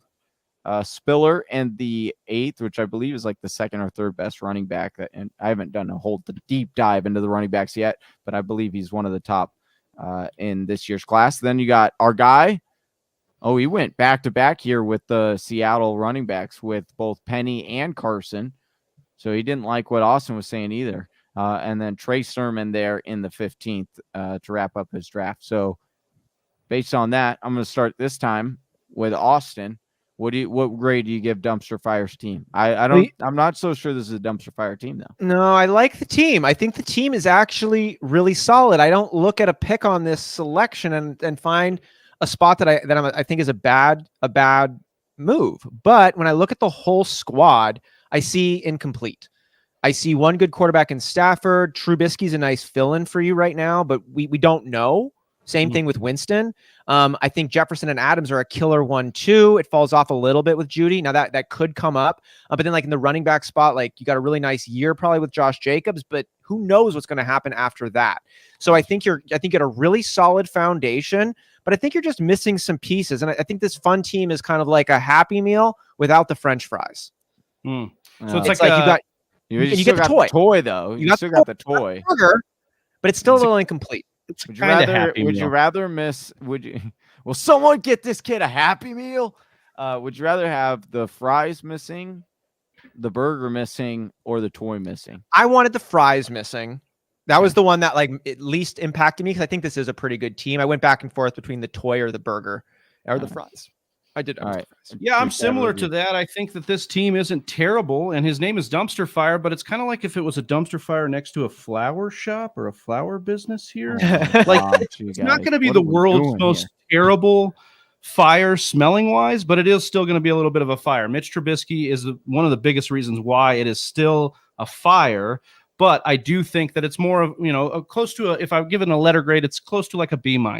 It's not a bad squad. Yeah. But again, I think that's where we're at with it. I almost went with B- also. Wow. All right. Big Travi, you want to take? Yeah, I'll take it over here. Talking about Eric? Jay Minerding. So he started off with Jamar Chase. So that's not a surprise there. We've seen Chase just absolutely explode over there in Cincinnati. Then Dak Prescott as his first quarterback. Mixon, Breece Hall. He's got Wilson, Barkley as rounding out through round 6. Sorry about that. Dalton Schultz. And he's got Williams as the rookie as well. Calvin Ridley here. He's taking the chance on Calvin Ridley after the year off. Zach Wilson as his second quarterback. So a couple of these guys back-to-back waiting on that second quarterback. Also Corral there. Alexander Madison, an interesting piece, as well as Khalil Herbert. Both of those guys, have guys ahead of them, but could, flash some brilliance to get ahead. And then we've got Irv Smith as his second tight end. So that's what we're working with. Johnny, I will start with you on a grade for our guy, Jem. Let me see if I can say this right. Jay Minerding. I have to get. I'm still writing out. You made to jump to me? Austin. Yeah. I'm still. I went with a lowercase B- because I think this team is very young. I think it could grow into a capital B-, and that would be better in this evaluation. I like a lot of the pieces here. Jamar Chase and Dak Prescott are excellent 1-2s for me. Joe Mixon in the third is phenomenal, and then we start going really youth heavy there with the Hall and the Wilson, and then like Barkley on the backside is really nice, but we'll see about him moving forward. I like where you got him there. Schultz the tight end is really good. You know what? I think there's just so much youth then. It kind of falls off for me after the 7th round. Like I'm not sure if I think rounds 1 through 7 are very, very, very good. After that, I'm a little bit concerned. Calvin Ridley's not playing this year. We got a lot of rookies that coming afterwards with Williams and Pickens and Carroll. Madison, he could be good. He could be nothing. And similarly with some of the other pieces down there at the bottom. So I think it's a strong team. Actually, because of and it's a dynasty, after an review, I'm going to just give him a lowercase B. He gets an upgrade. It's a lowercase B because it's young, it's small, but it can grow and become more than it is. Super serious, super important draft grades, always able to change, like water. So I appreciate Austin being able to like water. Johnny, what do you got here for our guy Jay? I got. Can you guys see that? Punting, Pat McAfee style. I don't know. Punting. What did I just say? No, you're good. I'm trying to see whether you guys could see it or not, and then you can't. Punting. Yeah, I just think that a lot of these are future picks. You'll probably not win too much in this first year, but we'll see what you could do because it's a lot of rookies. So you're probably punting for next year. Yeah, it was definitely a young team. We might be a future, looking a few years down the line for our guy there. So moving on here to John Candy W, who got Christian McCaffrey at the 1-7, then rounded out his backs with Dalvin Cook. His wide receiver stable includes Cooper Kupp and T. Higgins as his first 2 picks. And he got a couple young quarterbacks in Justin Fields and Tua Tagovailoa. He's got A.J. Dillon here, who I like as well as a future pick, as a guy who came on strong last year. And then he went with some youth with London and Bateman at the wide receiver position. Bateman having a nice rookie season and flashes there. Christian Kirk with the mega deal doesn't scare our guy John Candy. He says, give me all that smoke. We've got Dawson Knox, Willis, Juju Smith-Schuster, McBride, and also Keyshawn Vaughn. So that rounds it out there. Austin, if you're ready, I'll start with you. Yeah, I think this is actually, I'm just gonna go like this. It's a B+. Yeah, for me on this score. I think. Oh, nice. McCaffrey, Cook, great win now pieces. If everything goes the way it needs to go for them to both be starting week 1. Cook, Kupp, and Higgins, great 1-2s there. Your third is going to have some question marks there. It's going to be London, Bateman, Kirk, Juju Smith-Schuster. We'll see. I think you gave yourself decent shot at the quarterbacking position with some real ceiling there. Justin Fields and Tua Tagovailoa. Like that. A.J. Dillon is your third running back. Dynasty-wise, it's probably a good pickup along with Vaughn as well. It's not a guarantee, but it's probably good. I really like the Vaughn pickup down there way at the bottom, too. That could be sneaky in a Bruce Arians team. Like, it might be his time. So, yeah, I think this is actually starter as of right now. There you go. You got the starting running back for Tom Brady's team. Yeah. That should be a way higher pick. So, all right, gents, we're going to move on to the next team here, which is Holes. The Hector Zeroni team, if you will. Austin Eckler was drafted at the 1-8 by Holes here to start. Let's see if he had any holes in the rest of his roster here. Tyreek Hill, Stephon Diggs, and Keenan Allen at the wide receiver position. Looking pretty nice to start. His second running back is David Montgomery. You hope that the new regime is a fan of David Montgomery. We've got Darren Waller at tight end, Tom Brady and Derek Carr at your quarterback. So eventually down the road, he's going to have to look at quarterback, but looking okay for now. Miles Sanders as a backup running back, as his third running back there, sorry. And then we've got Dotson, White, Williams, Ross for a string of 4 rookies in a row, followed by Mike Davis to round out this draft. So Holes was the team name. How are we feeling, Johnny, about Holes, the drafter?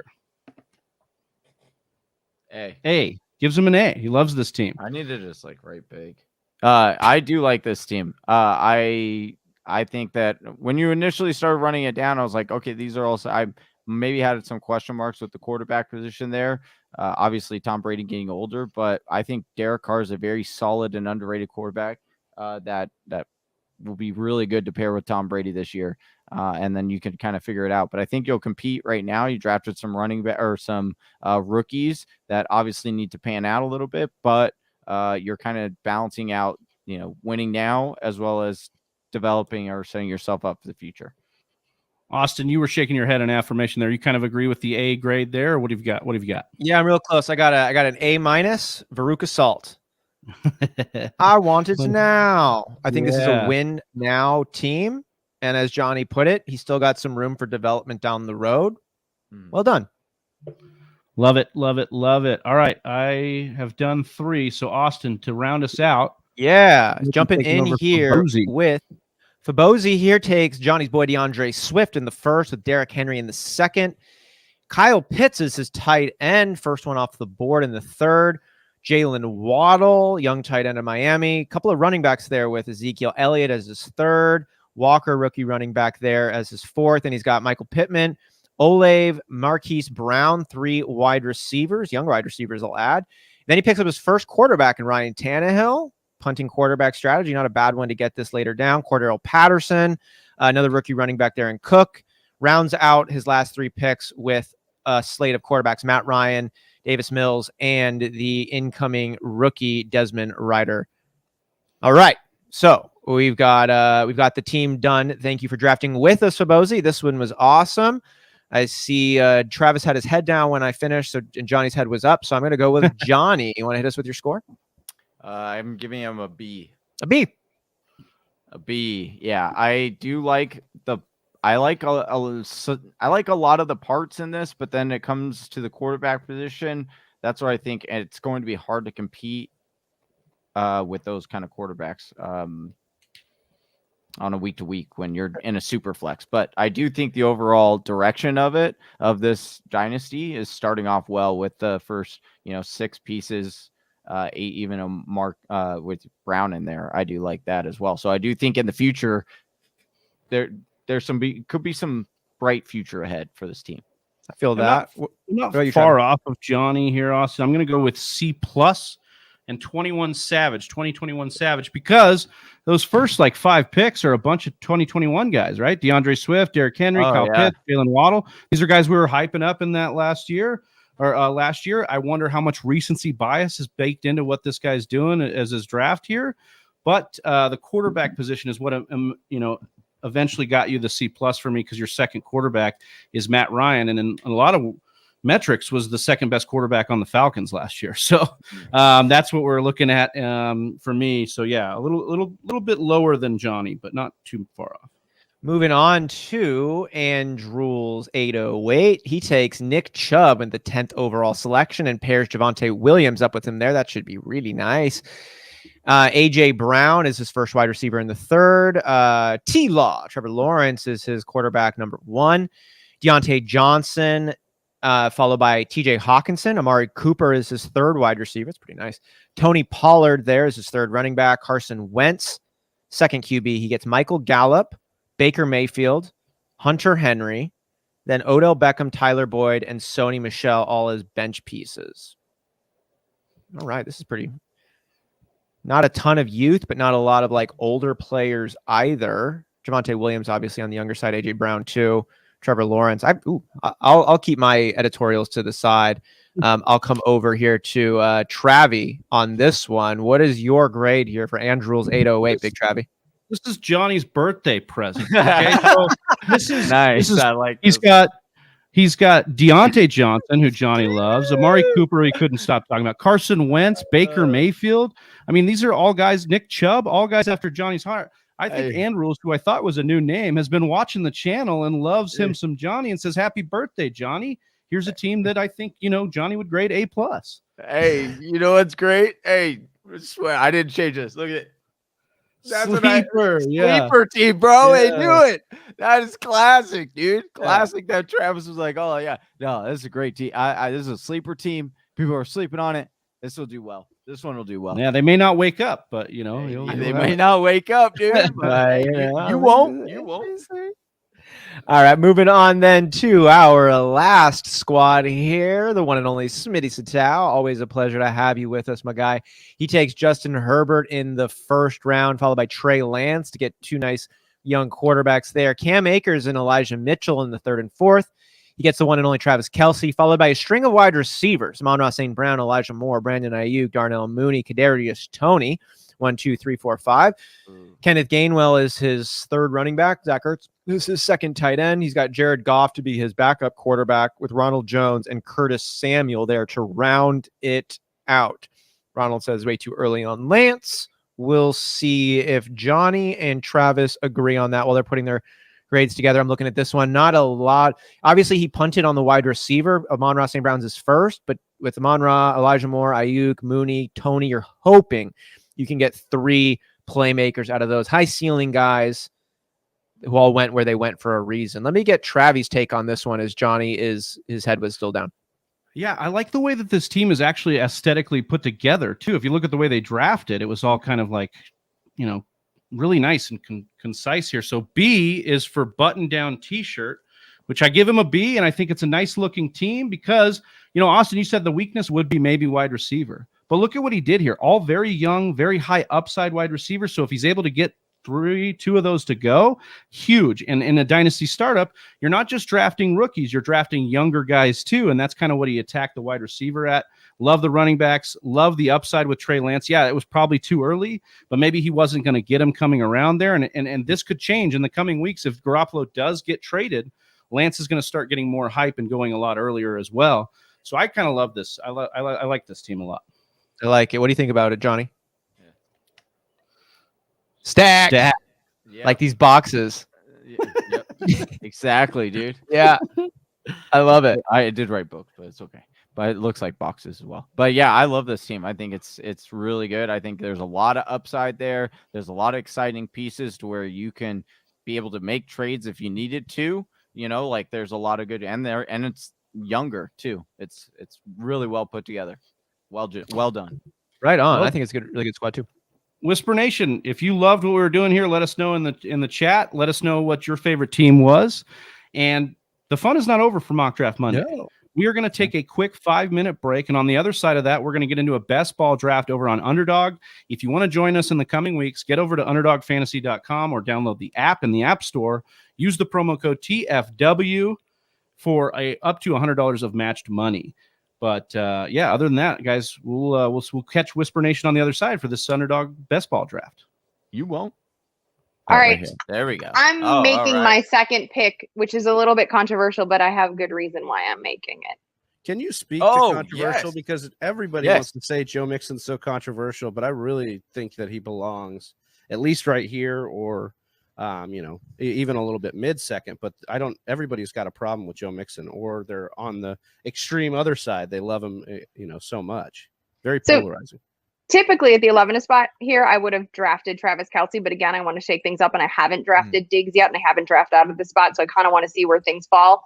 I like Mixon because this is a little bit of a fun fact and a stat that I've leaned on. In 2019, he evaded the most tackles per game. That's not a metric that you particularly want your running back to have, because it means the O-line is absolute shite. And that means that he is having to evade 6 tackles a week. He can do it. Great. So we know the talent. When they brought in Joe Burrow, just Joe Burrow with AJ Green and T. Higgins and Tyler Boyd was able to stretch the field enough that the boxes lightened considerably, and Mixon averaged about 2 fewer evaded tackles per week. Now, he did get hurt, and injury concern is something, but also guess what? This is a running back position. Show me a running back that doesn't get hurt, especially that isn't going to get hurt over an extended now 17-week season, or 18-week, I should say, 17 for fantasy purposes season. The boxes lightened significantly, and it was 6 in the box. Player Profiler has one of my favorite stacked box rates. You throw in Jamar Chase, and that field is stretched even more, which means that Mixon is going to become all the more efficient. Also, here's another glimmer of hope. There's no more Gio Bernard. So those pass catching opportunities, which we know Mixon can convert on, will be more available to him now. I absolutely love that stat when looking at players on Player Profile. And yeah, because it's so interesting on some players. Like, for example, 2 years ago, when CMC had the monster breakout year, he had one of the lowest stack box rates, which was really surprising to me that more people or more teams weren't, trying to load up that box in order to stop him. I absolutely love looking at that and really seeing what the offensive line and defensive line are doing. I got to quickly make a pick here. Let's see. I'm going to tell you the numbers while you make your pick. So, Mixon last year, his stacked front carry rate was 13.4%, which was RB50. And that's percentage of carries with 8 or more defenders in the box. So he was RB50, light front carry rate, RB7, baby. Wow. Nearly 60% of the time he got a light front carry rate. And again, that was without Jamar Chase. So imagine in an offseason that isn't as abbreviated as last season was, although, the vaccination issue is a whole nother thing. But I just think that the efficiency issues and the work in the passing game keeps him inside my top 12.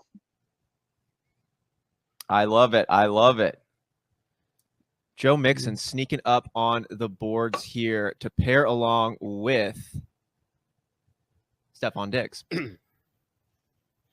Yeah, to Liz's point, I think it's interesting to see how Cincinnati's trying to build it out. We'll see how successful they can be, but spread the ball out and then assist the run that way. Is so long it's been, start the run and then or lean on the run, and then that will help the pass. And this is kind of a reverse osmosis sort of thing with it. But I think that's exactly, they're playing to Joe Burrow's strengths, and that should in turn help Joe Mixon, because if they do become the Cowboys of the North, as we've said a couple times, then you're going to want that Joe Mixon, falling in for a couple.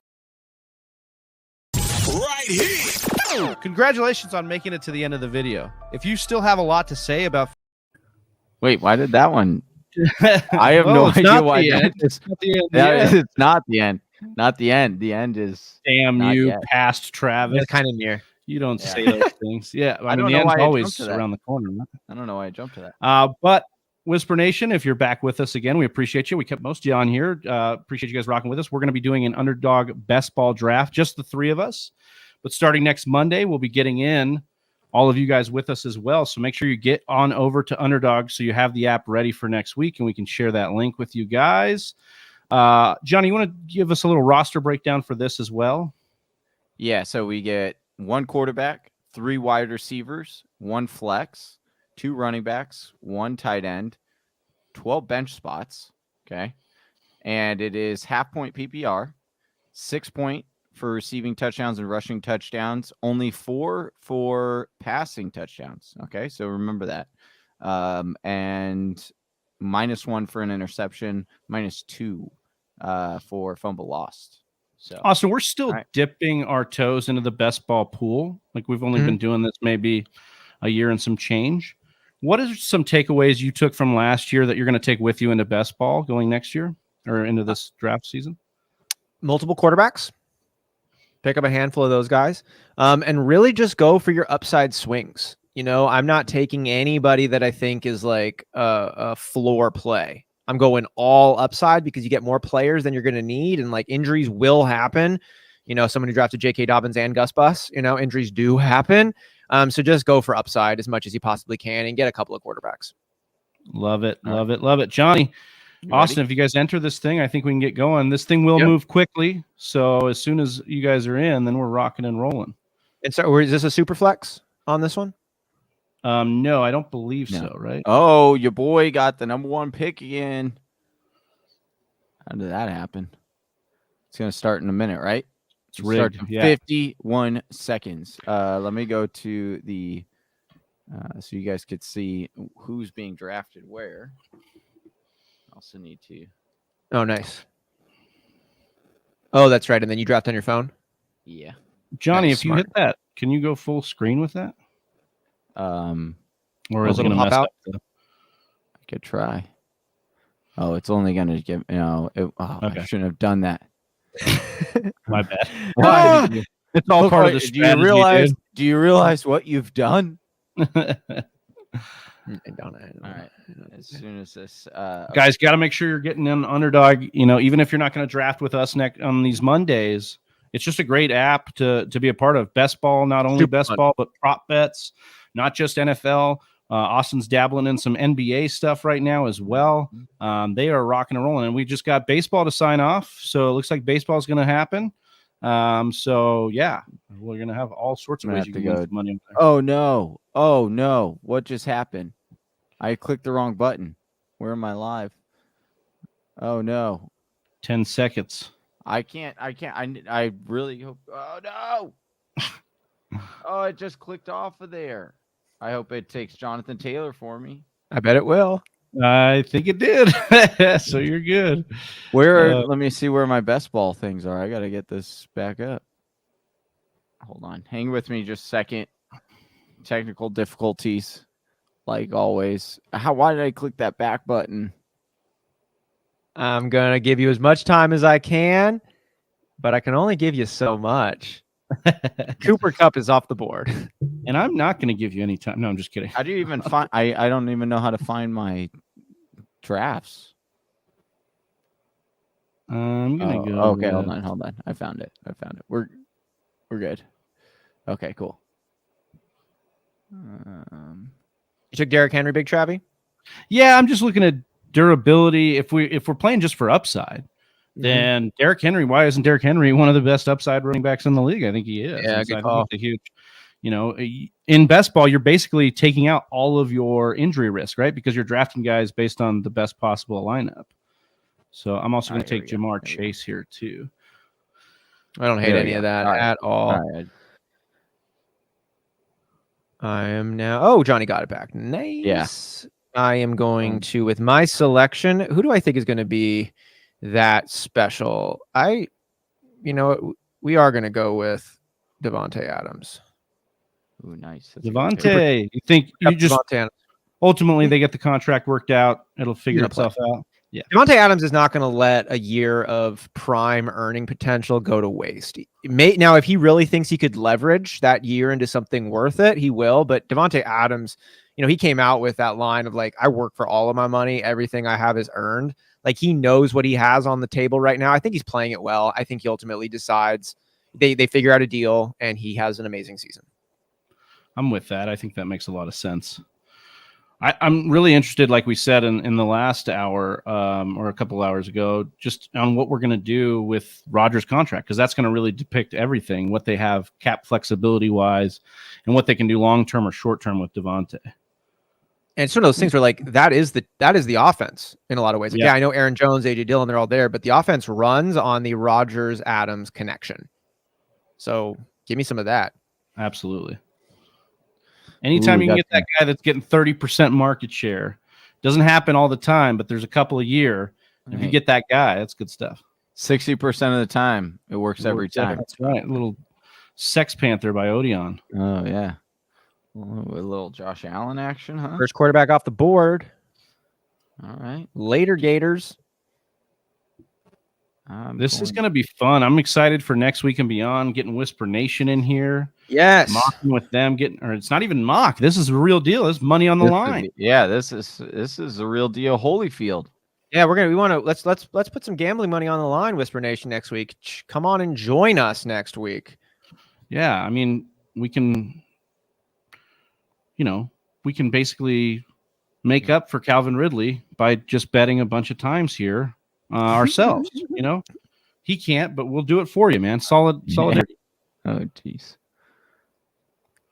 Let's see. It's so funny when you draft a 3 team. You're like, man, my team is so stacked. Absolutely, dude. I love it. It's so wait a second. How is this guy still available in the 5th round? No doubt. It's like because technically it's still the 1st round. Right. There's been 15 picks taken off the board. If that. So big Travie there on the clock to pair someone up with Tyreek Hill. Oh, you should have told him, dude. I was on the clock again, dude. 10 seconds, dude. He's about to I'm just I gotta autos, go. Dude. Gotta go. I didn't auto Tyreek Hill, dude. No, I thought you were gonna get 2 back to back. Yeah, so we get the 1 flex, the 3. Okay, that's what I thought. Oh, we got Joe. We took Joe Mixon, huh? Give it to me. It was that Liz Loza video. It got you in the break, dude. It got you hyped on Mixon again. That's right. Yep. Liz Loza's insights are fantastic. Shout out to her for opening up our mock draft marathon in 2021. Getting a repeat. Can't wait for our mock draft 2022. Make sure you liked and subscribe. Catch all that action. They'll be coming at your way probably in July. About that action, boss. About that action, boss.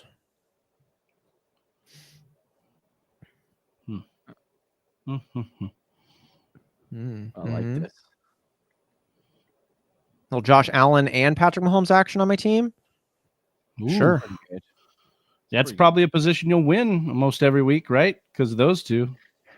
Yeah, I mean, you guys are you guys gonna be stuck now with someone like Justin Herbert, Lamar Jackson, Kyler Murray, Joe Burrow, Dak Prescott, these busters. Yeah. Stuck, dude. Those busters. So how many bench do we get again? Here, let me see this again. 12 bench spots. So Whisper Nation, remember in best ball, like Austin was saying, you want to have groups of these players because basically the computer's setting your lineup. It's telling you the best possible lineup each and every week. You don't have to do trades. You don't have to do waiver acquisitions. You don't have to do any lineup adjustments. You just set it and forget it. And then win. Win doesn't rhyme with forget it, Johnny. Oh, I didn't want to. Oh, man. It does when you win this hard. I think Johnny's forgetting how to draft over here, dude. Well, I had a bunch of messages coming through, and then I was trying to draft. And I know I feel bad. We're dogging on Johnny, but he's got to have it up on the screen, draft from his phone. I'm having Chelsea send him text messages right now to mess him up. Hey, there's money on the line, dude. All's fair. Hey, you won't. True? There's a hard $9 on the line here, dude. Well, then like sometimes like you'll click on it and then you'll click on like a position group, and then sometimes it'll like also add other position groups, and then you don't always want that. You know? Like the selections on Underdog, like you click on one of the positions and then it's exclusively that position. But then if you click on another position, it adds that to your first one. So if you were just looking at the running backs and then you click tight ends, you're not looking at tight ends, you're looking at running backs and tight ends. Exactly. And then like where they value them. So I'm like, oh, you got to go back and select everything.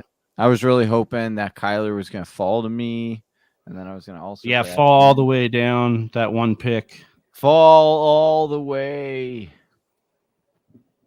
to me. It's his birthday, damn it. Yeah, happy birthday, Johnny. Birthday, Johnny. Not only do we draft I appreciate that. on your birthday, which you wanted. You told your wife this morning you wanted. Boom. But we're drafting again. We're drafting twice on your birthday. Yeah, facts. And the second one, I could actually win something. Bragging rights over a $6 mock draft, baby.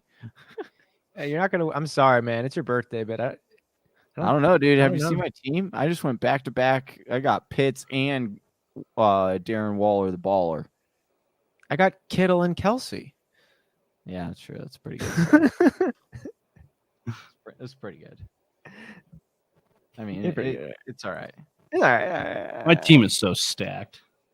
My team is so stacked, guys. It's so stacked, dude. My team is just so lit. Ronald wishing you, he's not wishing you a happy birthday right now. He's wishing you a happy birthday a year from now. Nice. He's the first one to do it. First one, baby. Wow. Will Johnny remember on this day that Ronald wished him a happy birthday? Boomer bust wide receivers have much more value in best ball, says Ronald. Like Lockett was good last year. That, yes, great point to go with him. Oh, I should actually get this double dip. I don't like your point here, though, saying way too high on DK, though, Austin. I don't know. I believe in DK. I mean, that's another one, though. Like, if we're going for upside in best ball, DK is going to be a good one because he's one of those guys that can catch 3 touchdowns a game when he's on. I'm looking at. It's going to be a weak winner, you know. I wish Travis wouldn't have got Mark Mandrews. That would have been a nice double dip there. Same thing, I guess. Oh, that slip up reminded me of the video I sent. It was like of a Fox News guy and Jennifer Lopez. You guys got to look it up. It's hilarious. Anyways, yeah, it's a Freudian slip there for sure. Yeah, Freudian slip there. Yeah. Hey, are we excited for also March Madness? Do this. Hell yeah. We are excited for March Madness, and Whisper Nation want to let you know that our League of Records selection that we do baked into our bylaws, unless the winner of the league selects an alternate selection method, our league does a March Madness bracket. And the way you finish in that bracket dictates what order you get to make your pick in. So if you win it all, you get to pick where you want your pick to be. Maybe you go 1, maybe you go 5, maybe you go 7, 8. 10, 12. You could. Another option. Yeah, so we do that, and also March Madness means a lot to us, and we're pretty freaking stoked. Really, the biggest thing is, you know, what's not discussed at March Madness, though, is actually what we do to pick your bed at the Airbnb that we stay at, right? So based on your last season's finish. And this might sound like it's whatever, like put me in whatever bed because we're going to have a great time. But I assure you it's not, because some of our league mates, myself included when I have a few too many drinks, are intense snorers. And if you get stuck in a bunk bed or in a room with those guys, then you have to listen to that. So, dude, Alex cleared out a bedroom of 4, and they slept outside or in the living room because of Alex's running a rhinoceros through a wood chipper. Yeah, so we're not just trying to win championships. We're trying to win beds. Trying to win beds, baby. Yeah, but for reals, right? Diaper Dundee, baby. Our guy Javante just kind of chilling here. I'm going to snag him now. It's been too long.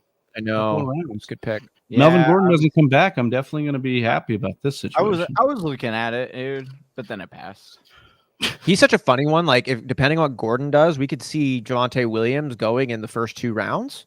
of redraft leagues. We could also see him going like in that 5-6 round range. Give me some DJ Moore in hopes that Desean Watson gets traded to the Panthers. I was wanting to get him. I didn't think you would get him because you hate him. I hate him with the quarterbacks he's had, but give him for 2 rounds now. You give him Deshaun Watson, and it's game over, dude. He'll elevate the hell out of Moore. Dude, I want to take, and I understand why, but I think it is notable that we are this late, even in just a 3-team, but still round 16, Alvin Kamara is still available. Yeah, because we're not sure if he's going to play this year. Right? I think that's where we're at. I mean, you could gamble here, and maybe it gets, maybe it's a year-long investigation. Maybe it takes too long to gather everything, and they have the liberty to put them on the exempt list too, especially with a video. So I think that could be more likely. I think even if they don't suspend him, they could put him on the exempt list. Yeah. Yeah, I just think there's too much there. How many rounds is this one total? 20. Just looking at everyone's team. It's pretty solid drafting here. Mm-hmm.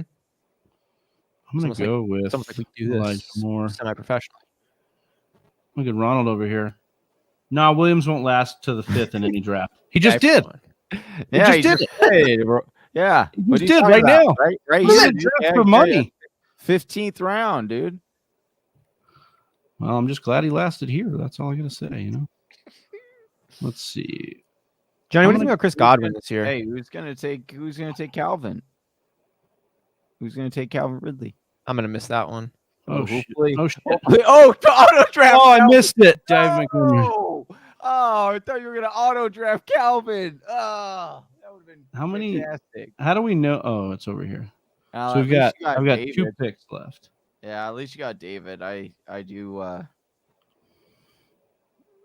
do think that you looked out with David there. I was going for a wide receiver, but I was stuck between Amon-Ra St. Brown and Devonta Smith, and then I went to go get Devonta, and it popped up Amon again, and then I drafted Dave Montgomery. When in doubt, neither of the wide receivers, just go get a running back. Apparently, I think it's such a good question mark right now of Amon-Ra St. Brown and Devonta Smith. One is clearly a higher pedigree. One performed better this year. But when you look at them both, similar-ish play styles, right? You're just like, oh, Devonta's supposed to be better. Yeah, baby. But he wasn't. Give me him, dude. Give me him. Touchdown Tom, baby. Oh, great pick. Great pick. I got that double dip with Chris Godwin and Mike Evans, too. Nice. That's nice. I had to search him because it wasn't even on there. They still have a little eye thing saying, hey, he's not supposed to be playing this year, and you're trying to draft him. It's an interesting point here from Ronald talking about the San Francisco running back. I worry how crowded the SF running back is, especially since they never have the same top running back 2 years in a row. I would say that's because they've never had a healthy running back. Johnny talks about this one-cut Kyle Shanahan system is not good on running backs' legs and in terms of injury, and I think that's a big part of why they haven't had the same one. But they're not looking to replace Elijah Mitchell right now, are they? Well, people are acting like, I love Ronald's point here. People are just acting like Mostert and Hasty aren't there. Well, Mostert's not going to be back. Mostert was under a 1 contract, and I don't know if Hasty will be back either. So he's probably be 3 years. Anyways. Yeah, and Mostert can't. I mean, if there's anybody that's the model of non-health for the running backs in San Francisco, it is Raheem Mostert. But yeah, it's interesting to see. That's why I took Sermon in Dynasty, and I'm wondering what to do with Sermon because I'm like, well, in one case you'd be like the pedigree should catch up, but I don't know that Shanahan cares. And then the other is like, well, is Mitchell going to be healthy enough to retain the job? This is what happens. It's a turnover in the injury department. So I don't know. But that concludes our first best ball draft of the mock season of the new 2022 season. Excuse me. So Johnny, you're up here. Why don't you talk through us a little bit on your team? Austin and I will maybe judge it a little bit, of course. Oh, that's fine. I really like this team. Actually, look through it. I took 4 quarterbacks: Herbert, Lamar Jackson, Russell Wilson, and touchdown Tom. My running backs: Jonathan Taylor, Christian McCaffrey, Nick Chubb, Dalvin Cook, Ezekiel Elliott. And then my wide receiver stack room over here is Justin Jefferson, AJ Brown, CeeDee Lamb, Terry McLaurin, Keenan Allen, Mike Evans, Deontay Johnson, then Chris Godwin. Got those double dips for Tom right there. Then my tight ends, Kyle Pitts, Darren Waller, and Rob Gronkowski. I'm pretty excited actually about this draft. It turned out pretty good there. Can you click at the top under the game time? Close that out. There we go. Oh yeah, that's right. Okay, so Austin, do you want to go next? Yeah. I'll have to be looking at your screen here on this, but I'm very happy actually with this squad. Start off at the quarterbacking position where I got the 1 and 2 ranked quarterbacks with Jalen Hurts as a fill in there. So I think I'm going to have a really good quarterbacking output every week.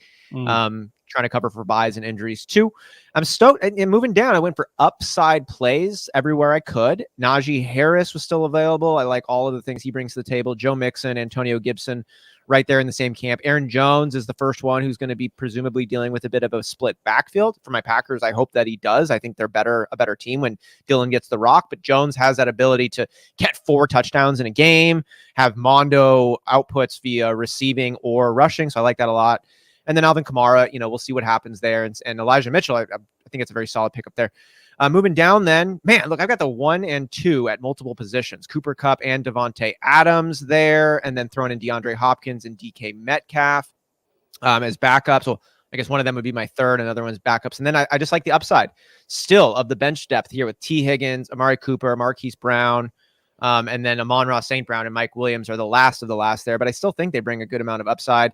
And then I probably should have added one. I probably should have taken another tight end instead of Mike Williams there, but Travis Kelce and George Kittle are just fine. I am a little concerned about age. I'm a little concerned about injury. So I wish I would have picked up a third tight end instead, but what are you going to do? I don't know why Austin thinks he needs a beanie and a hoodie and a fireplace back there. This team is so hot, dude. Jeez.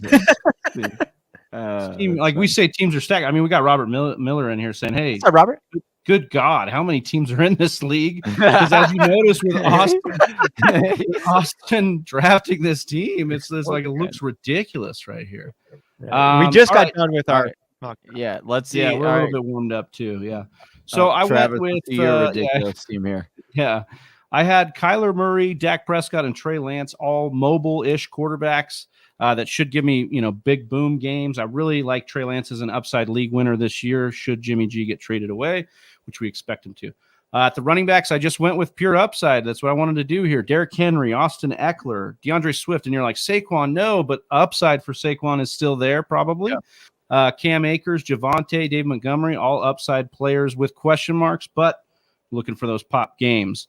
And then at wide receiver, I felt like I did that as well. Jamar Chase, Deebo Samuel, maybe the biggest upside play there is.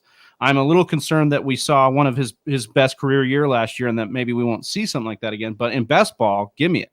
Tyreek Hill, Stephon Diggs. Love Jalen Waddle in a second year here with Tua, with Mike McDaniel on board. Scheme him into action. DJ Moore, should our guy Desean Watson get traded over there, then I like that even more. Elijah Moore, also an upside play. And then Devonta Smith should be the team's number one. Couple tight ends. Mark Andrews, good last year. TJ Hawkinson was supposed to be good last year. We'll see what happens. Hopefully that evens out into some good tight end production. Well done, guys. That was fun. Stacked teams. Come next week, Whisper Nation. Join us for a more than 3-team best ball draft over on Underdog. And when you're over on Underdog right here, it says it on the bottom. Use the promo code TFW for matched money up to $100. And have fun with us next week, man. It is super, super cool.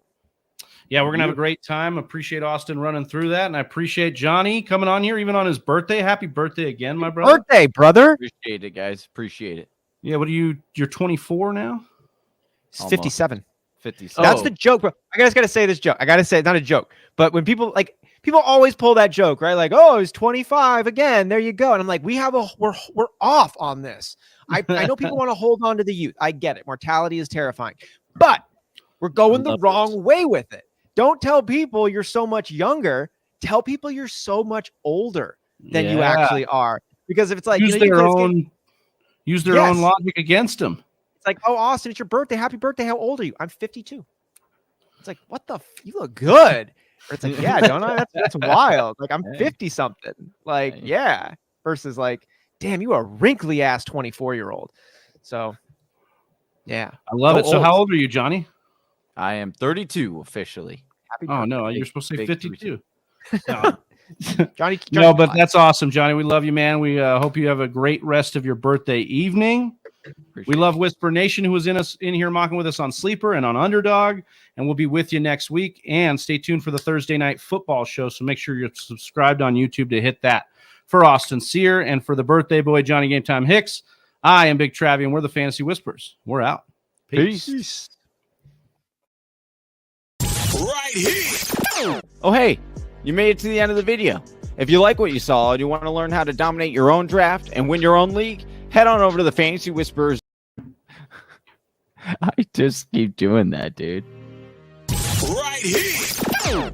Oh, hey, you made it to the end of the video. If you like what you saw, go ahead and hit subscribe. Make sure you hit that bell so you get notified anytime we drop new content or go live. And if you're still not sold yet, check out one of these videos.